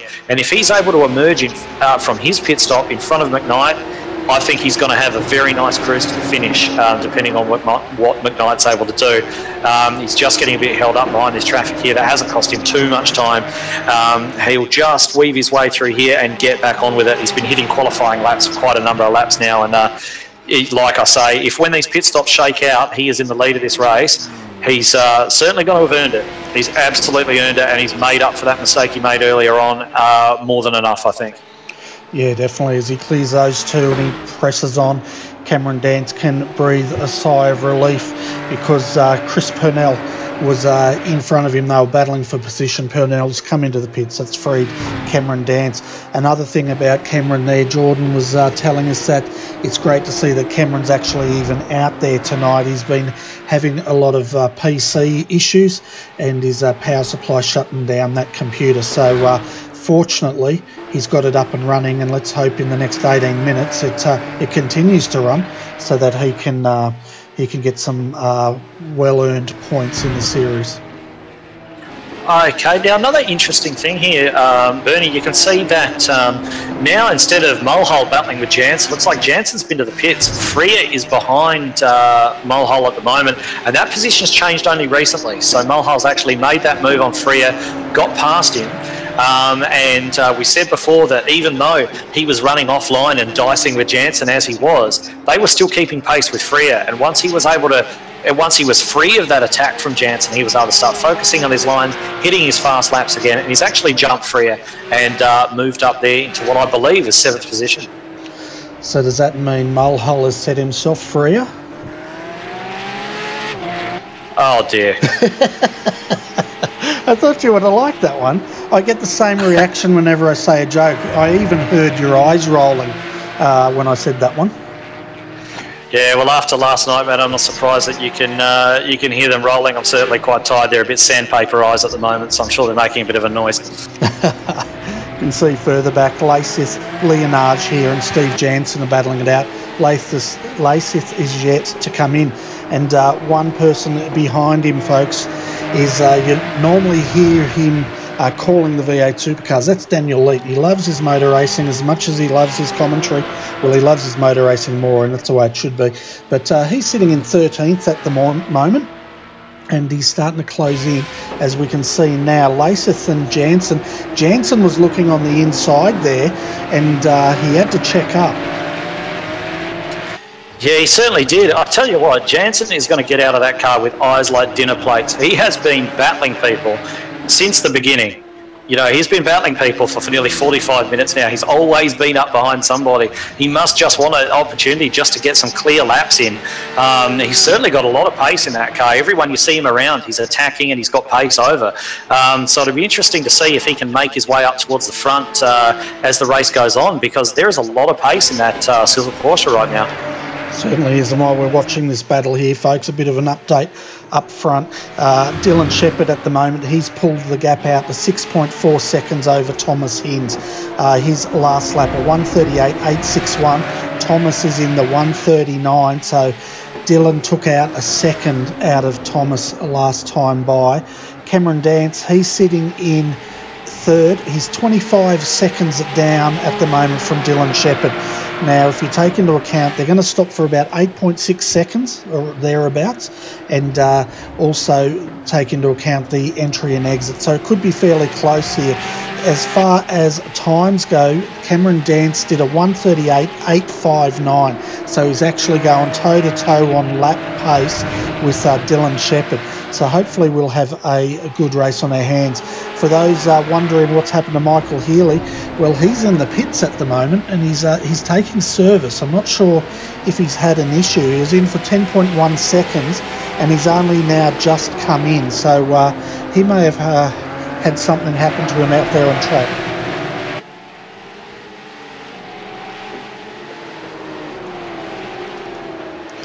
Tell you what, Daniel Leite's got his hands full.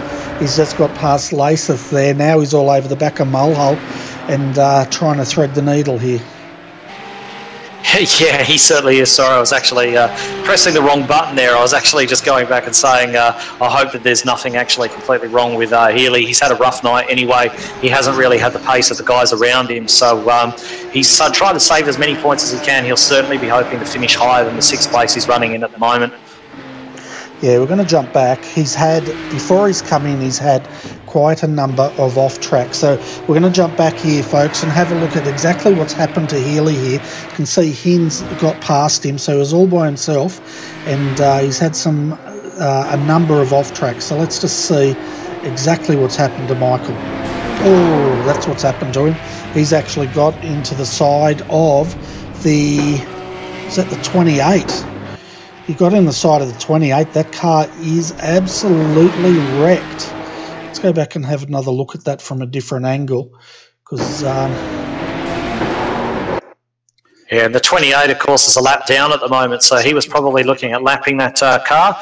And if he's managed to get into the side of that, that's not going to help him at all. No, we're just having a look at this. He's coming past Hinds. Hinds comes through, and what's Hinds doing here? Hinds sees the... Let's get it... Oh, I need a different angle, cameraman. So Hinds sees the car. He goes through.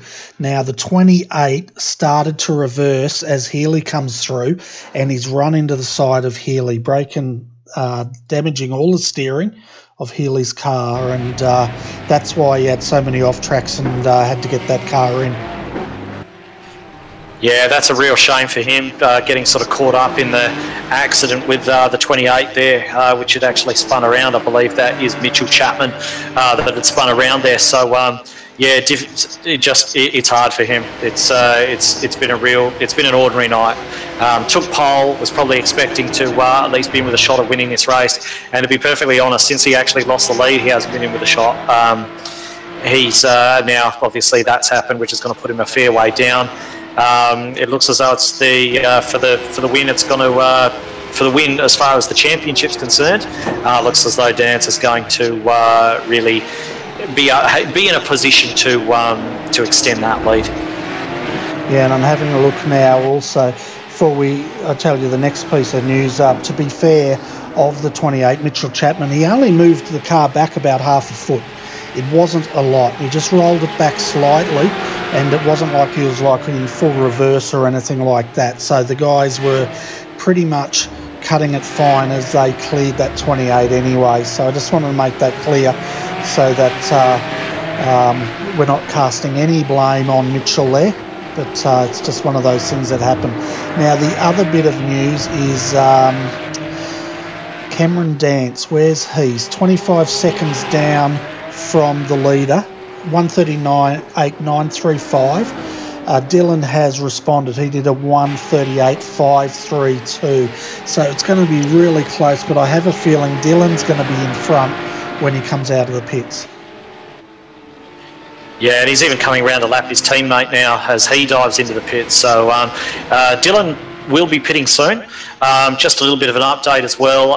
It looks as though Mitchell Chapman has actually copped a penalty. I believe it must be for his part in that incident. I'm not sure if it was the initial incident that led to him being spinning around, or perhaps the incident where he managed to take Healy. So, yeah, not his night either, unfortunately. No, and race control always does a great job, and they look at that. So is it... Yeah. I'm sorry, he said it's dance, by the way. Is it dance or dance? Is that like potato and potato? Yeah, just referring to Jordan McDonald there, the race steward tonight. He's actually written into the YouTube chat, but unfortunately when it's just written spelled like that, it doesn't tell us a thing about the pronunciation, so maybe you'll need to write it phonetically. Yeah, it's like I call castles castles and my dad calls castles castles, but he comes from Queensland, so I guess he's got an excuse. yeah, potato. Although I've never known anyone to say potato, so yeah, thank God for that. Anyway, 43, Dylan Checkered still leading the way. He's 8.6 seconds ahead of Thomas Hinds. That's not the gap we need to monitor. The gap we need to monitor is the gap to Cameron Dance. Or Dance, sorry, I'm being told it's Dance. So, yeah, Checkered in the lane now. He's got a bit of time up his sleeve, so he's just pull there, come rolling into the pit lane, and we're going to see how close this is. We'll just go back and take a quick look at Cameron Dance while he's actually taking that service. Cameron now is coming through the last complex of corners and onto the front straight. I reckon he may just retake the lead here. Let's see how close it actually turns out being. Checkered actually has come back out in front of him by not too much. I'd say there's about a second or two in that. Probably, I'd say about a second. He's actually taken that lead. So Checkered now, he's got the pace. He's got track position. I should imagine now that he will be able to sort of consolidate that lead, hold that gap around about where it is, but you can guarantee now, Dance will also know that Healy has hit trouble. Things are looking good for him as far as the championship is concerned. The other side of his brain is going to be saying, well, I've got to take advantage of this. Healy has hit trouble. I've got to maximise the pain that I can inflict on him now. So he's going to want to gain all the positions he can. So what does he do? Does he go as hard as he can, attack Checkered, and potentially throw the whole thing away with an aggressive move? Or does he consolidate where he is now and be satisfied with what he has? Not sure. We'll find out though. Well, between him and Healy, they've got Chris Purnell sitting in fourth at the moment, so he could look at the big picture with 7 minutes to go. Remember, he still has to come in and do a pit stop, so there's no point really in pushing too hard on Dylan, knowing that he's going to have to come in very shortly, if not this time around, to take service as we see them come through once again. 7 minutes 40 remaining of this race. It's absolutely flown by as we see now Cameron Dance going past once more. And Thomas Hinds has gone into the pits, obviously needing to put a bit of fuel into that Porsche to get him home. It looks like everybody obviously had to make that stop, so interesting to see where he feeds back in. He should be third by my calculation. I believe Chris Purnell was a fair way behind those leaders, so he should be able to slot back into third place. And I'll tell you one thing that I've often joked about Thomas Hinds is that he could own a road car for 10 years and never have to change the tyres. He's that good on the tyres. So it'll be interesting to see if he's actually managed to save a bit more than the guys in front of him, and if he's able to make any kind of inroads. I think he's probably a little bit too far back. It'd be pretty spectacular, but maybe just monitor the lap times now and just see if he's able to make any kind of inroads into the guys in front. Yeah, I'm going to correct myself here. Cameron Dance has pitted. He pitted way before, didn't he, of Dylan Checkered, so I'll correct myself there before anyone picks up on that. No doubt they did, but that's okay. As we see Cameron Dance now going past one of the cars a lap down. I was just having a look through the rest of the field, folks. There's not a lot of battles going on. The only other one closing in is this battle here with Luke Lucas and Chris Dawson.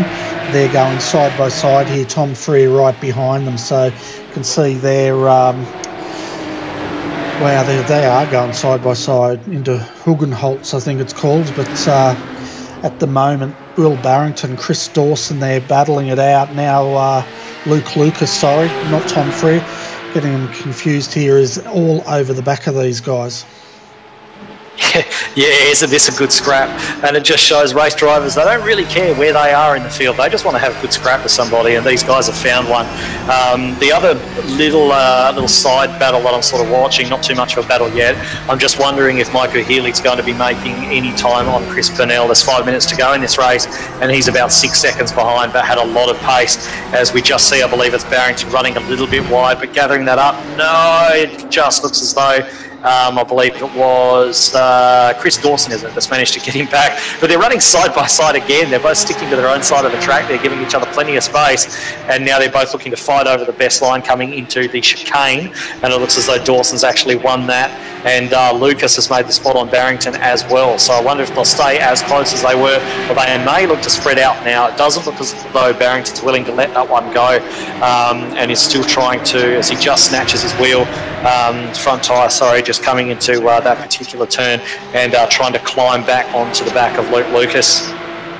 Yeah, you could see there Luke now diving to the inside to try to say this is mine, and Barrington following, but you could see Luke there, he dived in, he was very slow coming out of the chicane, which you'd expect because he went in pretty hot, and he covered off as soon as he could, covered off Will Barrington to stop him getting a run. But good little battle going on between these guys. Now the gap between Dylan Shepherd and Cameron Dance, 1.7 seconds as they go across the start-finish line now. I'll tell you the live update, it's 1.8 seconds. So Dylan is slowly extending that gap. We've got 4 minutes of racing to go. And as the minutes tick down, I wouldn't be surprised if we see Cameron start to think about just conceding and going for those points. Yeah, let's see. It's very difficult to convince yourself to concede when there's only a 1.8 second gap, but I think even if he pushes, the result may end up being the same. Just got a message through here from Jordan McDonald that I was actually calling Cameron Dance McKnight earlier on. I do apologise for that, both to both of those guys and to everyone watching, just getting my orange and black cars mixed up a little bit. So, yeah, apologies to both of them for that.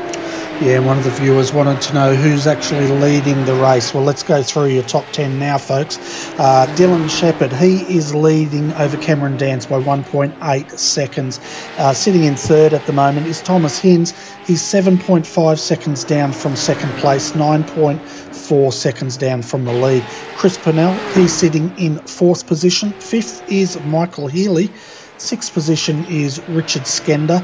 Seventh, Steve Jansen. We saw Steve having a great battle. All of a sudden he's out in a clear track. He's probably not sure where he is at the moment with no one around him. David Mulhull is sitting in eighth. Ninth is Richard Brookfield. We saw Richard, he had some issues earlier on tonight involved in an incident, and Tom Freer, he rounds out your top 10.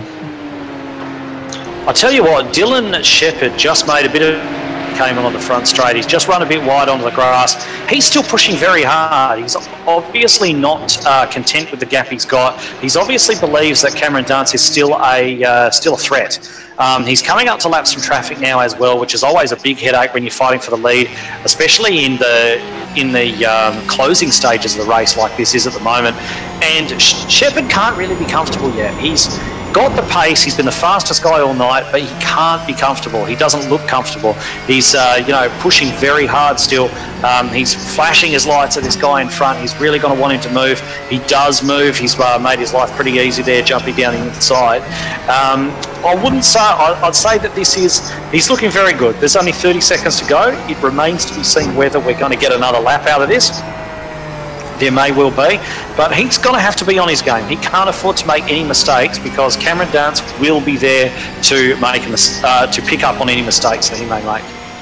Yeah, definitely. You could see how decisive he was taking that car. We're riding in the gyro cam here with Dylan Shepherd. The other car just went a bit wide, and as soon as Dylan saw that gap, he pounced, because he doesn't want to get slowed up one bit, because Cameron Dance will be all over him now. Just over a minute to go till the end of this race, folks, and we're going to be coming down. This time by, Dylan will get the white flag on this lap, and he should be now on the last lap of this race. Yeah, it looks very much that way. He has extended the gap a little bit. Cameron Dance did lose a bit of time getting past that back marker, so it's out to 2.1 seconds now. We've just had a comment down in the YouTube chat saying they don't know who made Zandvoort, but it's an excellent track. It certainly is, and it was actually Mr. Hugenholtz, the corner named after him, who designed this circuit, designed it purposely to favour brave attacking style of driving, and I think he certainly succeeded in doing that. So there's your little bit of trivia for the evening. Yeah, and I'm going to mispronounce this, but Jared Florison said Hugenholtz also made Suzuka. So there's a bit more trivia, but Suzuka, quite a different track to Zandvoort. Yeah, but very similar in style in terms of the types of corners it's got. And I think if we were to take a vote of motorsport fans around the world, who would rather designing our Formula One tracks these days, Hugenholtz or Tilke? I know that Hugenholtz would probably win that hands down, I think. Yeah, I don't really know my track designers that well, but one thing I do know is Dylan Shepherd's going to take this win tonight. You can see Cameron Dance closing in on him, but we're down to the last lap. Dylan's pretty much now, he's just driving to that gap. He doesn't want to make a mistake, and he'll come down now to take the checkered flag. Lap 33 here, folks, at Zandvoort, and Dylan Shepherd takes round number 8. So congratulations, what a drive. What an absolutely fantastic drive, and we will cover it off in a minute. We do have a battle still going on between Simon Mazzomo, Chris Dawson, and I believe Luke Lucas as well. This looks like it's the closest battle on the track at the moment. Tyre smoke from guys locking up into the corners there, and we've got Mazzomo just leading Dawson. That's the closest battle between the two. It's a battle over 11th and 12th place at the moment, and it just looks as though Mazzomo's locked his rear brakes. He's just gathered it up. Is he going to be able to get on the power? Has he overheated those rear tyres? Looks as though Luke Lucas has gone into the wall behind them, trying to take advantage of that as they are side by side going through the left-hander there. They're going to be side by side as well coming up the chicane. They just about bang wheels. Looks like Dawson's got to have the inside run. We already know that Mazzomo's been a bit dodgy under brakes, and he runs wide there, manages to cover off that inside. He may have actually held this, despite making a couple of fairly sizable errors there on the last lap. He may have actually held on to this and pushed Dawson back down. So it looks as though that battle has been resolved in favour of Mazzomo, and I tell you what, certainly made that interesting for us there on the last lap. Yeah, I can see Luke Lucas there. You saw in the background there, folks, as Edward called it, he went heavy into the fence, and he's coming across. Oh, he's going to hang on to it, Luke. He comes home in 13th position. Daniel Leet also down there in 15th, so something must have happened to Daniel throughout the night. Jamie McKnight, not his night tonight at all. He'll come across in 17th position. He's only dropped 4 positions, so that's not too bad. And Jacob Knight for FRA Motorsports. Haven't seen much of Jacob tonight. He's 1 lap down, but he'll come across to finish in 18th position. But I tell you what, we can see Dylan Shepherd here now doing the donuts and celebrating. Fantastic drive. And I tell you what, in my head, I wrote him off when he spun. I didn't think he'd have a chance of coming back, but he definitely proved me wrong there. Yeah, it proved us both wrong. I was thinking the exact same thing. I'm thinking to myself, okay, you know, he's gone off. He'll be looking to fight towards the back end of the top 10. He might make it back up to the top 5. He's come back and won the thing. And he's not only won it, he's won it against guys like Cameron Dance, Thomas Hinz. You know, these guys are no muppets. So Dylan was incredibly fast tonight. To gain that time back after making that spin, absolutely incredible effort. He can. I hope he saves this replay and watches it back many times, because yeah, that was an absolutely brilliant effort. Yeah, it certainly was. He definitely earned that win tonight, didn't he? And I'll tell you what, after a spin like that and to come back that strong, man, I think I'd be replaying that quite a few times myself. Oh, you certainly would. Every time one of your mates came over, you'd be showing it, you'd be sharing it all over Facebook, I think. You probably run out of superlatives to actually talk about how good that was. You know, there's the one mistake, but he more than made up for it and came back with the victory.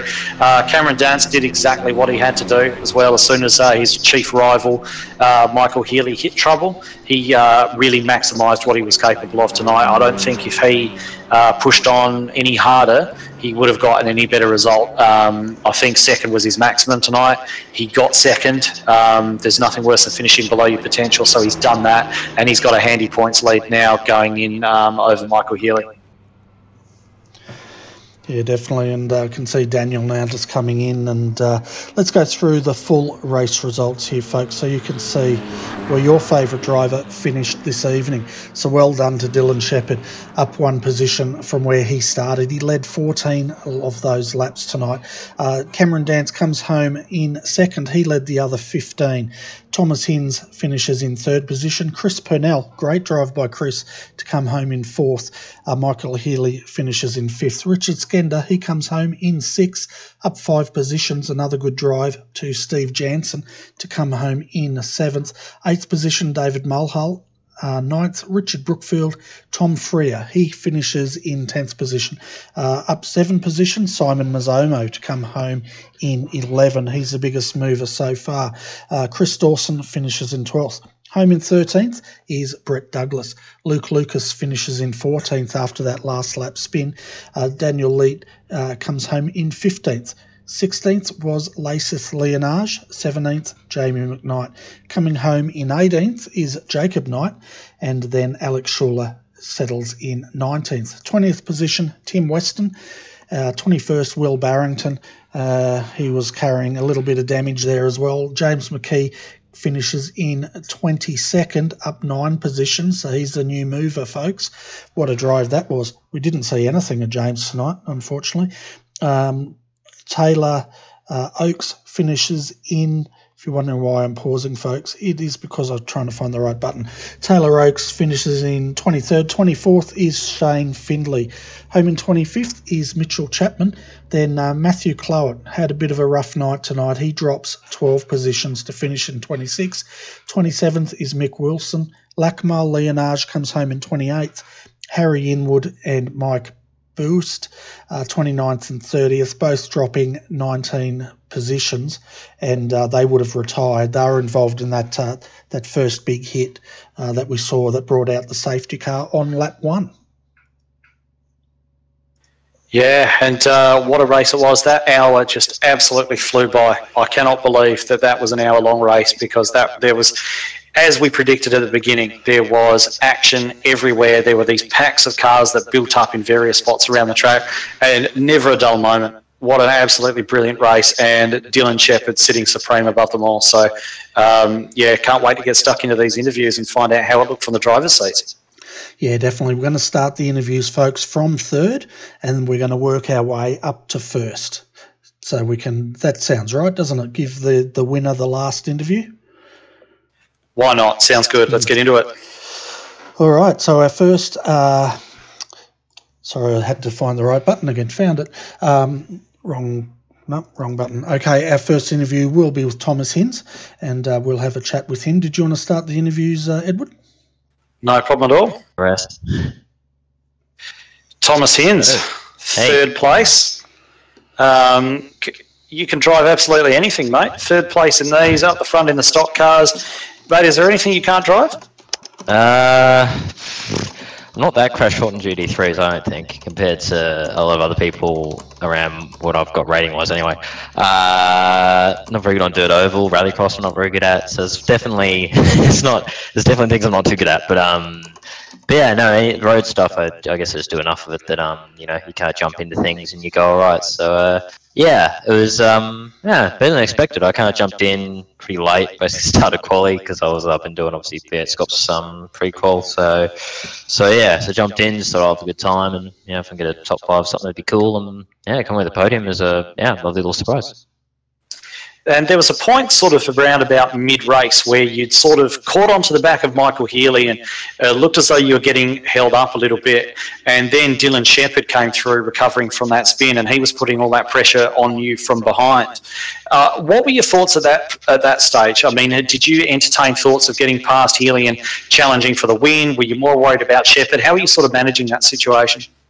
Well, I think to my mind, I kind of already figured that Shep was just a bit too quick for me. It was, qualifying pace was really good, and I could see just by, the sort of rate he closed after he had that spin, I was sitting there going, I don't think realistically there's much point putting up a fight when he's caught at that kind of rate. So honestly, my thought, as soon as he had a look, I was always going to let him go. I just thought it's not my fight to fight him when I'm not on his pace. So no, wasn't really fine for the win. I thought Cam's always, especially in the porkers, he's fast in pretty much everything, but especially the porkers, he's really quick in these. So yeah, I figured him and Shep would fight for the win, and I thought my goal was on trying to get Michael, so I could see that I had the pace on him and there could be a podium. But yeah, I didn't think the win was on for me today. So I just thought get Michael, which I did thankfully, and yeah, obviously a big shame for what happened to him there with the incident in the middle sector. But still good to see him get some points out of the race regardless. Yeah, it was a bit of a tough night for him, but a good night for you, sitting there third place on the podium. So, I mean, is there anybody that you want to give a shout out to, sponsors to thank, things like that? Yep, the usual, I suppose, at this point. Cash Centric, Rat Corp, Sim Racing Collectibles, big thanks to them for the continued support for the team. Obviously, big thanks to the team for just being fantastic, and obviously probably go back after this and continue the pre-qual grind, but so they make it a lot less sufferable, or as least less torturous as you can be with the pre-qual grind. And yeah, big thanks to you guys for the awesome broadcast as always, and big thanks to Jordan for putting on the series and running it in the way it's run. Fantastic, mate. Well, well done, and we will catch you again shortly, I'm sure. Yep, thank you very much. See you next time. So it was Thomas Hines finishing third tonight, folks, and it's interesting hearing a driver call qualification a grind, but that's exactly what it is. Yeah, I've seen how close the times are there. It's absolutely ridiculous. I'd not want to jump into that. It'd just be embarrassing. So yeah, props to anybody who can pull those kind of lap times out of cars like that. Yeah, I was speaking with Scott Newton on the Messenger today about V8 Scops and qualifying, and he was telling me how cutthroat it is and how close they are. And I'll tell you what, anyone that can make the grid in that series has definitely not only earned their spot in there, but they've also shown what talent they have just to get to the grid. But let's have a chat with Cameron Dance next. He came home in second, and it'll be interesting to see what Cameron's got to say. Hi Cameron, welcome to RRTV Combox, mate. Congratulations coming home in second. We saw earlier on you got quite a good lead there, and can you tell us what your thoughts were at that point in the race? Yeah, it was interesting when I saw Dylan have his moment and decide to have a bit drop a wheel off, and from that point I just decided pump some laps out and try and build a gap, and eventually it got to a stage where just started to put out instead consistent safe laps, save the tyres and all that sort of stuff instead of pushing it as hard as I possibly could, and it did pay off. But then eventually Dylan had quite some pace, and then it started to become a battle of actually putting out some decent laps, and unfortunately in the end it didn't quite pay off, but I'll happily take second place. Yeah, so when you saw Dylan take the spin, did you actually expect him to still be a threat later in the race, or at that point did you feel that he wouldn't be a contender for the top spot in tonight's event? I did think he wasn't going to come back from it, although with his qualifying pace, I did somewhat expect him to be able to recover to some extent. I didn't actually think he'd get that close, but yeah, it was definitely a good battle to try and keep up with it. Yeah, so once you got that gap, were you actually... we'll move forward in the race. So when you were having that battle with Dylan there, and you're trying to chase him down, were you thinking at that point about the championship, or were you still trying to take the win? Bit of both, obviously, with Healy having his unfortunate moment later in the race, well, around the midpoint of the race. It did give me a bit of hope as far as the championship goes. I know how close it was coming into this round, and it's helped me a bit more that sort of thing has happened, but I was also trying to get the win for maximum points, but at the end of the day, it's all about the big picture, and with only 3 rounds to go, it's probably better I finish second rather than pushing it really, really hard and possibly ending up in the fence. Yeah, so during the race, were you actually keeping an eye on where Healy was, or were you just focusing mainly on what you were doing? I was focusing on where Healy was a little bit, not to the extent where Dylan was, but I was just keeping an eye on where he was and what the pace sort of was, especially when I pitted. So, yeah, it's a little bit interesting, but end of the day, what the race result is what it is, so we'll see what happens in the next 3 rounds. Yeah, definitely, because we're down to the business end now, so every point counts, especially when you and Healy were equal on points coming into this round. So an excellent drive there and a good bunch of points going your way. Before we let you go, would you like to give a shout out to all your sponsors? Yeah, I would. I'd just like to thank the boys at TTO Esports for their support as always, and our sponsors, Downloader Graphics, Hyperstimulator, Asher Racing, and also Ashmead Speedway Footage, and RRTV for putting on a great show. Fantastic. Well, thanks, Cameron. We look forward to seeing you next time you come out in the Porsches, and whatever you're racing next, best of luck with that. Yeah, cheers. So that was Cameron Dance, folks, coming home second tonight. And one thing, Edward, it's interesting to actually hear from the driver about all the things they're thinking about while they're doing this race. Yeah, there's so much to think about too, and the longer the race is, the more that strategic thinking really plays into it. You saw tonight with Cameron's pit stop. You know, he's made his stop, he's come back out in traffic, which has, I'm not sure if it's cost him the win. That potentially was going to go to Checkered anyway, but I think that potentially it cost him a better shot of perhaps holding his lead at the end of those pit stops, and we may have even seen a scenario where those two came out of the pits side by side and had to battle for it there, if not for the fact that he got caught up behind those other cars when he's come out of the pits. So yeah, such thin threads these things hang on. Well, exactly right. And as Cameron was saying, he was keeping an eye on Healy for the points as well as Checkered. And we just saw there as Checkered was closing in on Dance, he went straight in and took service, which could have been, you know, a strategy to keep him out of having to go toe-to-toe with Dylan on the track, so to speak. But our next interview will be with our race winner. That's Dylan Checkered. And I might get you to have a chat with him if you don't mind, Edward. No problem at all. Okay, bringing him down. Here you go. Mr. Checkered, what a drive. I almost don't know where to start with that. That was absolutely insane. I think you made one mistake all night, but you certainly made up for it. Can you just talk us through it? Well, yeah, so I finally got to the lead. Well, not finally, you know, still early in the race, but yeah, got to the lead. I thought I had a bit better race pace, so I thought I'd push to get there. Wanted to build a bit of a gap, so I was just going to push hard early on to build that gap. But yeah, obviously pushed way too hard and just completely binned it by myself into that long sweeper, and luckily kept it off the wall. So yeah, after that it was just pushing as hard as I could, 110% every lap. I don't think I relaxed for 1 second. So yeah, I didn't think I was going to be able to do it at all. Like, I thought even when I was catching Cameron that he could have been fuel saving or tyre saving. I thought that he would have had me just yeah, on sheer pace. So like, he had a brilliant pace. Like he came out of the box screaming with race pace. So well done to him. Yeah, so yeah, and in the end, yeah, just he was only 2 seconds behind me when I came out of the pits, and that relative box did not move one bit for the whole run to the checkered flag. So I was in a bit of a sweat for that whole last stint, but yeah, luckily came home with the goods. Well, you weren't the only one that thought that you weren't going to win that race after that mistake.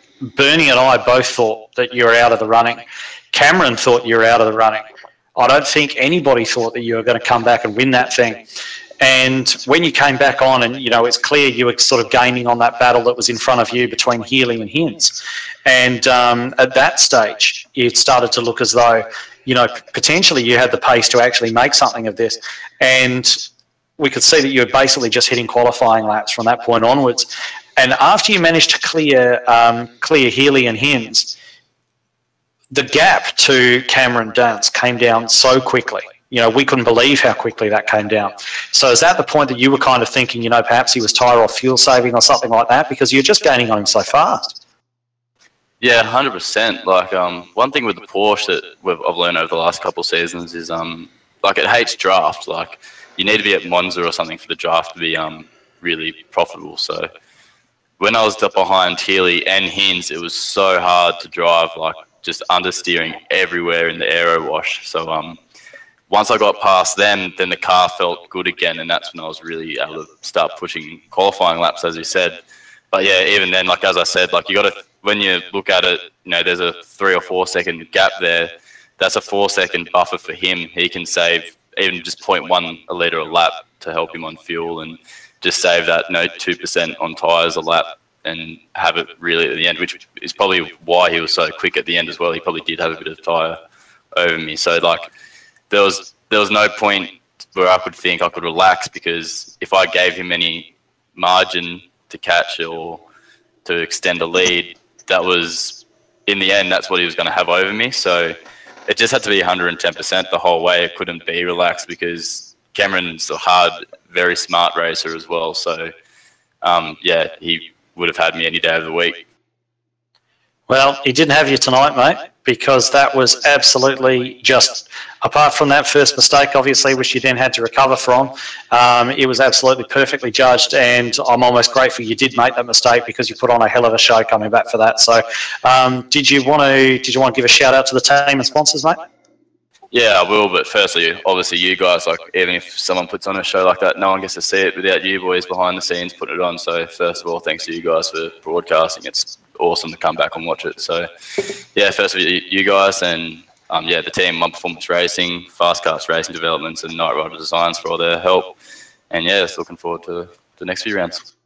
Well, I think you'll watch that replay back again, and again, mate. So fantastic job. Thanks very much, and well done. Thanks, guys. Have a good one.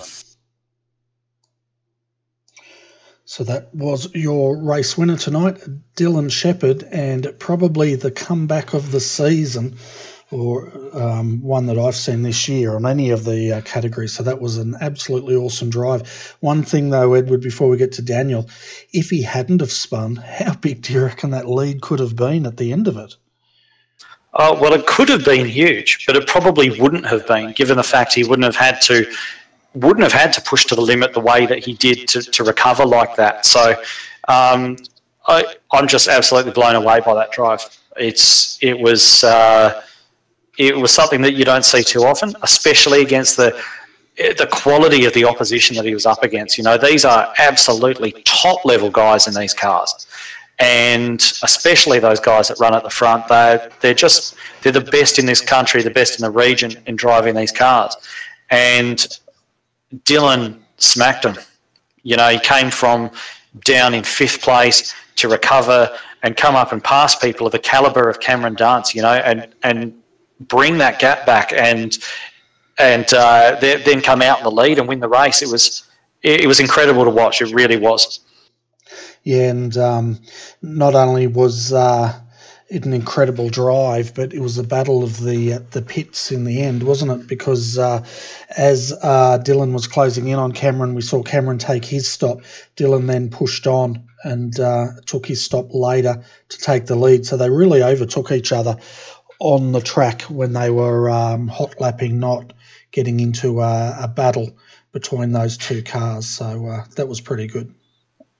Yeah, it would have been nice to see what the scenario would have been if Dance hadn't been held up after he came out of the pits behind those other cars. I'm not sure how much time it cost him. Like I say, I don't think that the race result would be different. I think they still would have finished in that order. But at the same time, you can, if Dance hadn't been held up and he'd perhaps managed to come out of the pits ahead of Checkered, then like Dylan was saying, the car in the aero wash wasn't really good. The draft didn't really help so much, but he did have that pace advantage, so there would have been a hell of a battle on in those last few laps. But in the end, we got what we got. We can't be upset with that because it was an absolutely brilliant drive, fantastic racing up and down the field as we expected prior to the race beginning. And I think that everybody who was watching tonight can feel that their time was well spent because that was fantastic. Yeah, it was an absolutely awesome race, that's for sure. We're going to bring up Daniel Leet now. We're going to have a chat with him and how his race went. After that, we're going to bring Jordan McDonald down. He's the race organiser, or the event organiser, or the series organiser. He's all three, in fact, and as well as race control. So we'll have a chat with him about his series after that. Hi Daniel, welcome to RRTV Combox, mate. Up 2 positions from where you started and coming home in 15th. Can you tell the viewers a little bit about how your race went tonight? Yeah, g'day fellas. Thanks for doing the broadcast again. Look, not the best race. I think we were at P17 when we had that safety car come out, and then got a bit too hot on the brakes, too much rear brake, and looped it a couple of times, so it dropped us well down the order, but had a good little fight to come back up to 15th, so can't complain. Fantastic. And so did you have fun out there, or would you have preferred to be in here with us? Look, it was good fun. Good to do something a bit different. Kind of miss the old girl not doing it a lot, but makes me realise I still got to tinker with a few things because the brakes weren't quite right where I wanted them. But good fun. It's a bit of a change of things for the normal Friday pace that we do. Yeah, fantastic. Well, it looked like you're having a lot of fun. It looked like you had a few battles. We're just seeing there lap 4 coming into Tarzan, having a bit of a spin. That would have been what you were talking about, was it, at the start of the interview? Yeah, I think there were 2. There was one, I think just as we got underway into turn 1, I grabbed too much brake and put it up against the inside there, so lucky it didn't hit anyone. And then I think we had another one towards the middle end of the lap, so not the best, but it was weird. Kind of got into a really good rhythm at the end there, and really enjoyed it. The only difference is I just got to stop making bloody pit stops because it throws your rhythm well out after that. Yeah, and coming into the round, how much for anyone out there that is thinking about joining the series, how much sort of prep time did you put into tonight? About 20 minutes last night just to get a feel for the circuit, and then jumped in, I think, with 40 minutes to go in the practice and quali servers. So not a huge amount of time. Kind of got a little lucky on the setup, which was nice. But yeah, I think realistically for these cars, you do need a lot more track time to get a good feel for it, especially not being able to lean on the ABS that you could with the GT3 car, which I've sort of done a little more practice in this week than say the Porsche. Yeah, I was comparing them last night.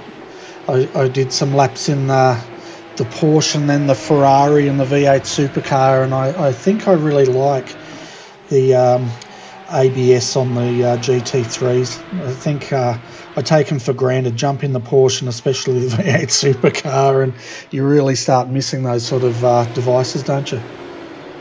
Yeah, you do a little bit. It's I guess like anything, it takes your brain a little bit of time to recalibrate not having it to lean on. But we got 10-15 minutes into the race in the Porsche tonight, and it felt very comfortable.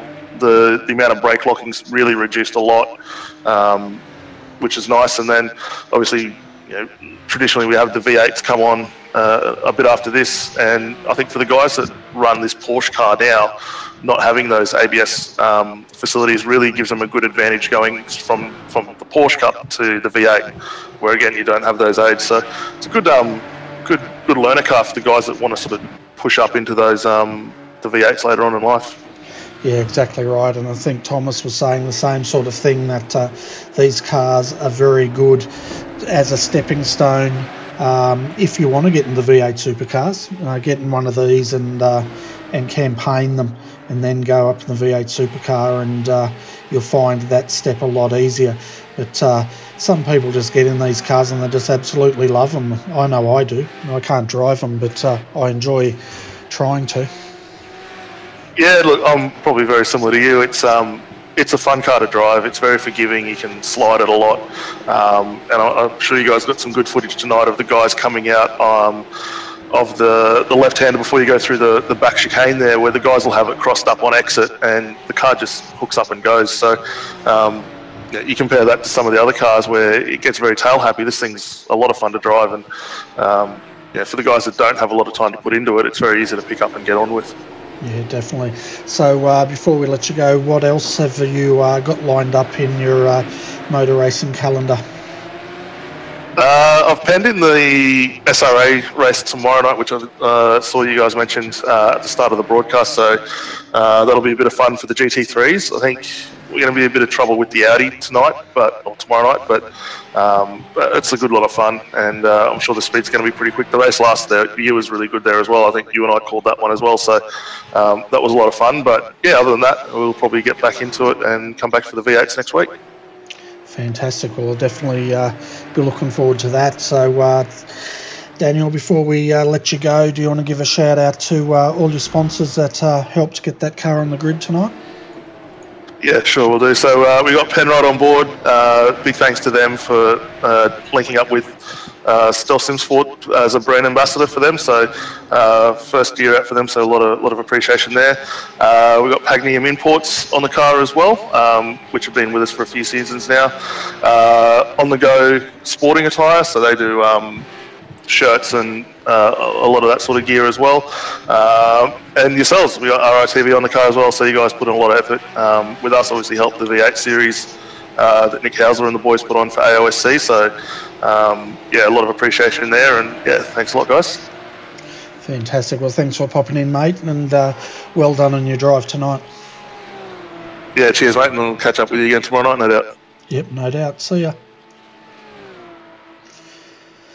So, folks, that was Daniel Leet coming home 15th, and it's good to hear that he's going to have a run in the GT3s tomorrow night in the Audi, Edward. Yeah, he's certainly getting into a lot of the racing at the moment. He's a busy boy, racing all these different categories. So, best of luck for him tomorrow night in that Audi. He was saying that he expects it to struggle a little bit, but if he can drag a decent result out of it, there will be other circuits that better suit that car. So, case of do as best as he can and bring home what he can. Yeah, definitely. It's great to see him out there, because I know for a fact he did a lot of the commentary with me on the AOSC. He still does, and he missed his racing a lot, as we all do if we don't get out there. So it's great to see that he's making time to go and enjoy the hobby and enjoy his racing, and really that's what we're all here for at the end of the day. Absolutely, it's a fairly high level, fairly expensive, if you want to make it expensive, hobby to get involved in, and for very, very few people in the world, that number's growing all the time. It is also a profession, but we're all here for a good time. We're all here because we love it, and that's one thing that you hold in common with every other person on the grid when you line up for one of these races, is that you just love what you're doing. So it's great to see him out there enjoying it. I think that all the drivers that were out there tonight probably enjoyed it, and I certainly enjoyed calling it with you, because it's been an absolute cracker.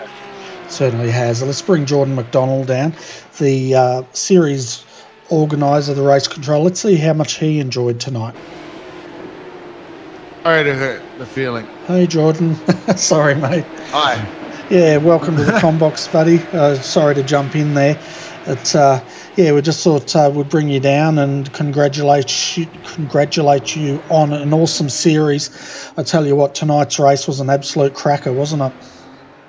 Yeah, mate, it was definitely full of action, which was good to see. A bit unfortunate with the yellow. I don't know if it was a coincidence or maybe I jinxed it, but I told everyone before the start of the race if there was an incident involving a good pack of cars, then I'd call the safety car. Simply because I know this track is quite tight, and I just had a gut feeling there might have been an incident, but I thought it was going to be turn one, not that corner. So, but other than that, the racing was good, and the battle between Shep and his comeback was awesome to see as well. Yeah, so you're saying in the commentary or in the comment section that you jumped in and had a few words with Dylan after his spin.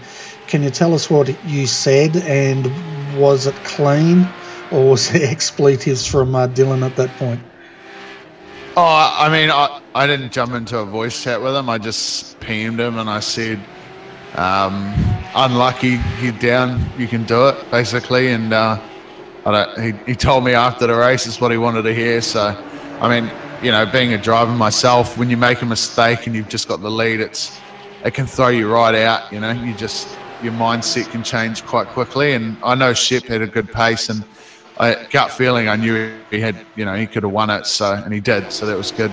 But yeah, sometimes you just, as a mate, just say, you know, you can do it. Come on, all good, carry on, and you know, he pushed through and got the win. So it was good to see. Yeah, definitely. I know a lot of drivers, if you make a mistake there, you can get a bit flustered and offbeat, and it can get worse. But sometimes, as you said, a mate just saying, you know, head down, keep eyes forward, can just get you out of that mindset and push on, which is exactly what happened with Dylan tonight. But the series in itself is getting very strong. We had 30 cars here tonight, and that's really, really good considering how late we are into this season. We've seen other series drop off, but this one is still keeping the drivers' attention. Yeah, I think the mixture of endurance and sprint obviously makes it good, because like the endurance, you get an extra, I think, I can't remember off the top of my head, but you get extra points. So it makes the drivers, you know, that want to continue the championship, it makes them come to the rounds, because it's not every week that you do a sprint round, you know, like the week after you might, or a month later, sorry, next round will be, you know, extra points. So it makes people want to come and just, I'm not sure if it's the track selection or what, but I think the tracks that we've chosen for this season, we obviously got the Aussie favourites, Phillip Island, Bathurst and Oran Park, and then we've got some other good tracks that bit of technical stuff, some fast stuff, bit more flat, just, you know, changing it up a lot. Lots of passing opportunities, obviously, with the big fields. And yeah, like you say, keeping the entries, I'm surprised personally. I've only run one other series and that died off, but I think a lot of it also has to do with the car. You know, the Porsche is just such a great car to race in. It's I call it the baby supercar, because it's quite finessed in the braking. Just like the V8, you know, you got to have good braking ability in that, and it's a good stepping stone from going to the V8. Sorry, from going from the Porsche to the V8, because it teaches you a lot about the brake, you know, like smooth braking, trail braking, good corner speed, and all that kind of stuff. So, yeah, that's what we were saying earlier in the broadcast. For anyone considering V8 supercars, if they haven't never driven one, to consider driving one of these for a season or two, and they would find the jump to the supercar easier, especially in the braking, that's for sure. But before we let you go, Jordan, is there anything else you wanted to talk about? Not really. Just obviously big thanks to you guys for continued support on the series and the broadcast. It's been great having you guys covering our events, and big thanks to West End Mazda for their support for the series. Without Jamie, I don't know if the broadcast would happen and half the stuff that happens in the series. So big thanks to him. Big thanks to the competitors for showing up every round. It's great to see a lot of more regulars kind of forming now, which is good. Obviously at the start of the season, it's just kind of everyone just come and goes, gets a feel for it. You know, one round they might like it and then go, oh, that's it. But there's been a good form of regulars coming, which is good to see. And obviously everyone that supports the series and follows us on Facebook and what have you. And entries are always open, so just sign up on the forums or go to our Facebook page, facebook.com/ I think it's PCCA or something. I don't even know off the top of my head. It's 12 o'clock, I'm tired. But yeah, follow us on Facebook, and you know, if you've got any questions, just ping the Facebook page, and we've got a few guys that monitor that and can help you out in getting signed up and everything. Fantastic. Once again, congratulations on the series and on an excellent night of racing here tonight. And no doubt we'll chat with you again next round. Yeah, for sure. And thanks again for covering it. It's been great. No worries. See you, Jordan. See you, mate. So if you can't tell by the accent, Edward, the time zone should have told you that he's over from New Zealand. I did pick up on that slight nuance in the accent there, Bernie. Yes, he did obviously thank a lot of people there for the race and everything, and how it's worked out tonight. But I think that everybody who was watching and everybody who took part also owes Jordan a lot of thanks for putting on the series, because it's absolutely fantastic. The racing that we saw tonight was absolutely first class, and I think he can be very happy with how his series is ticking along. Oh, definitely. It's really good to see it so strong and ticking along. We're coming to the end of the season, but it's still, even the points, you look at how close the points are, and that always tells me that you've got a really healthy competitive series. When guys come into like the third last round tied on points, and as they're battling, they're even thinking about points and how they're going to race. So to me, that really shows how exciting this series has been.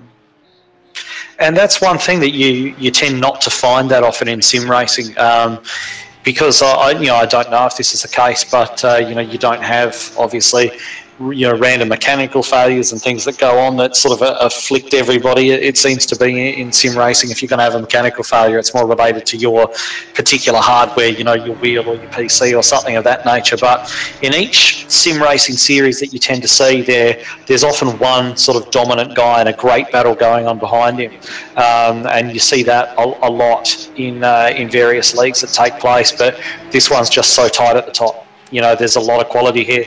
It's very tight at the top, as we mentioned. Cameron Dance is going to come away from here with a nice little points lead. And yeah, the last two rounds are going to be very, very interesting, exciting.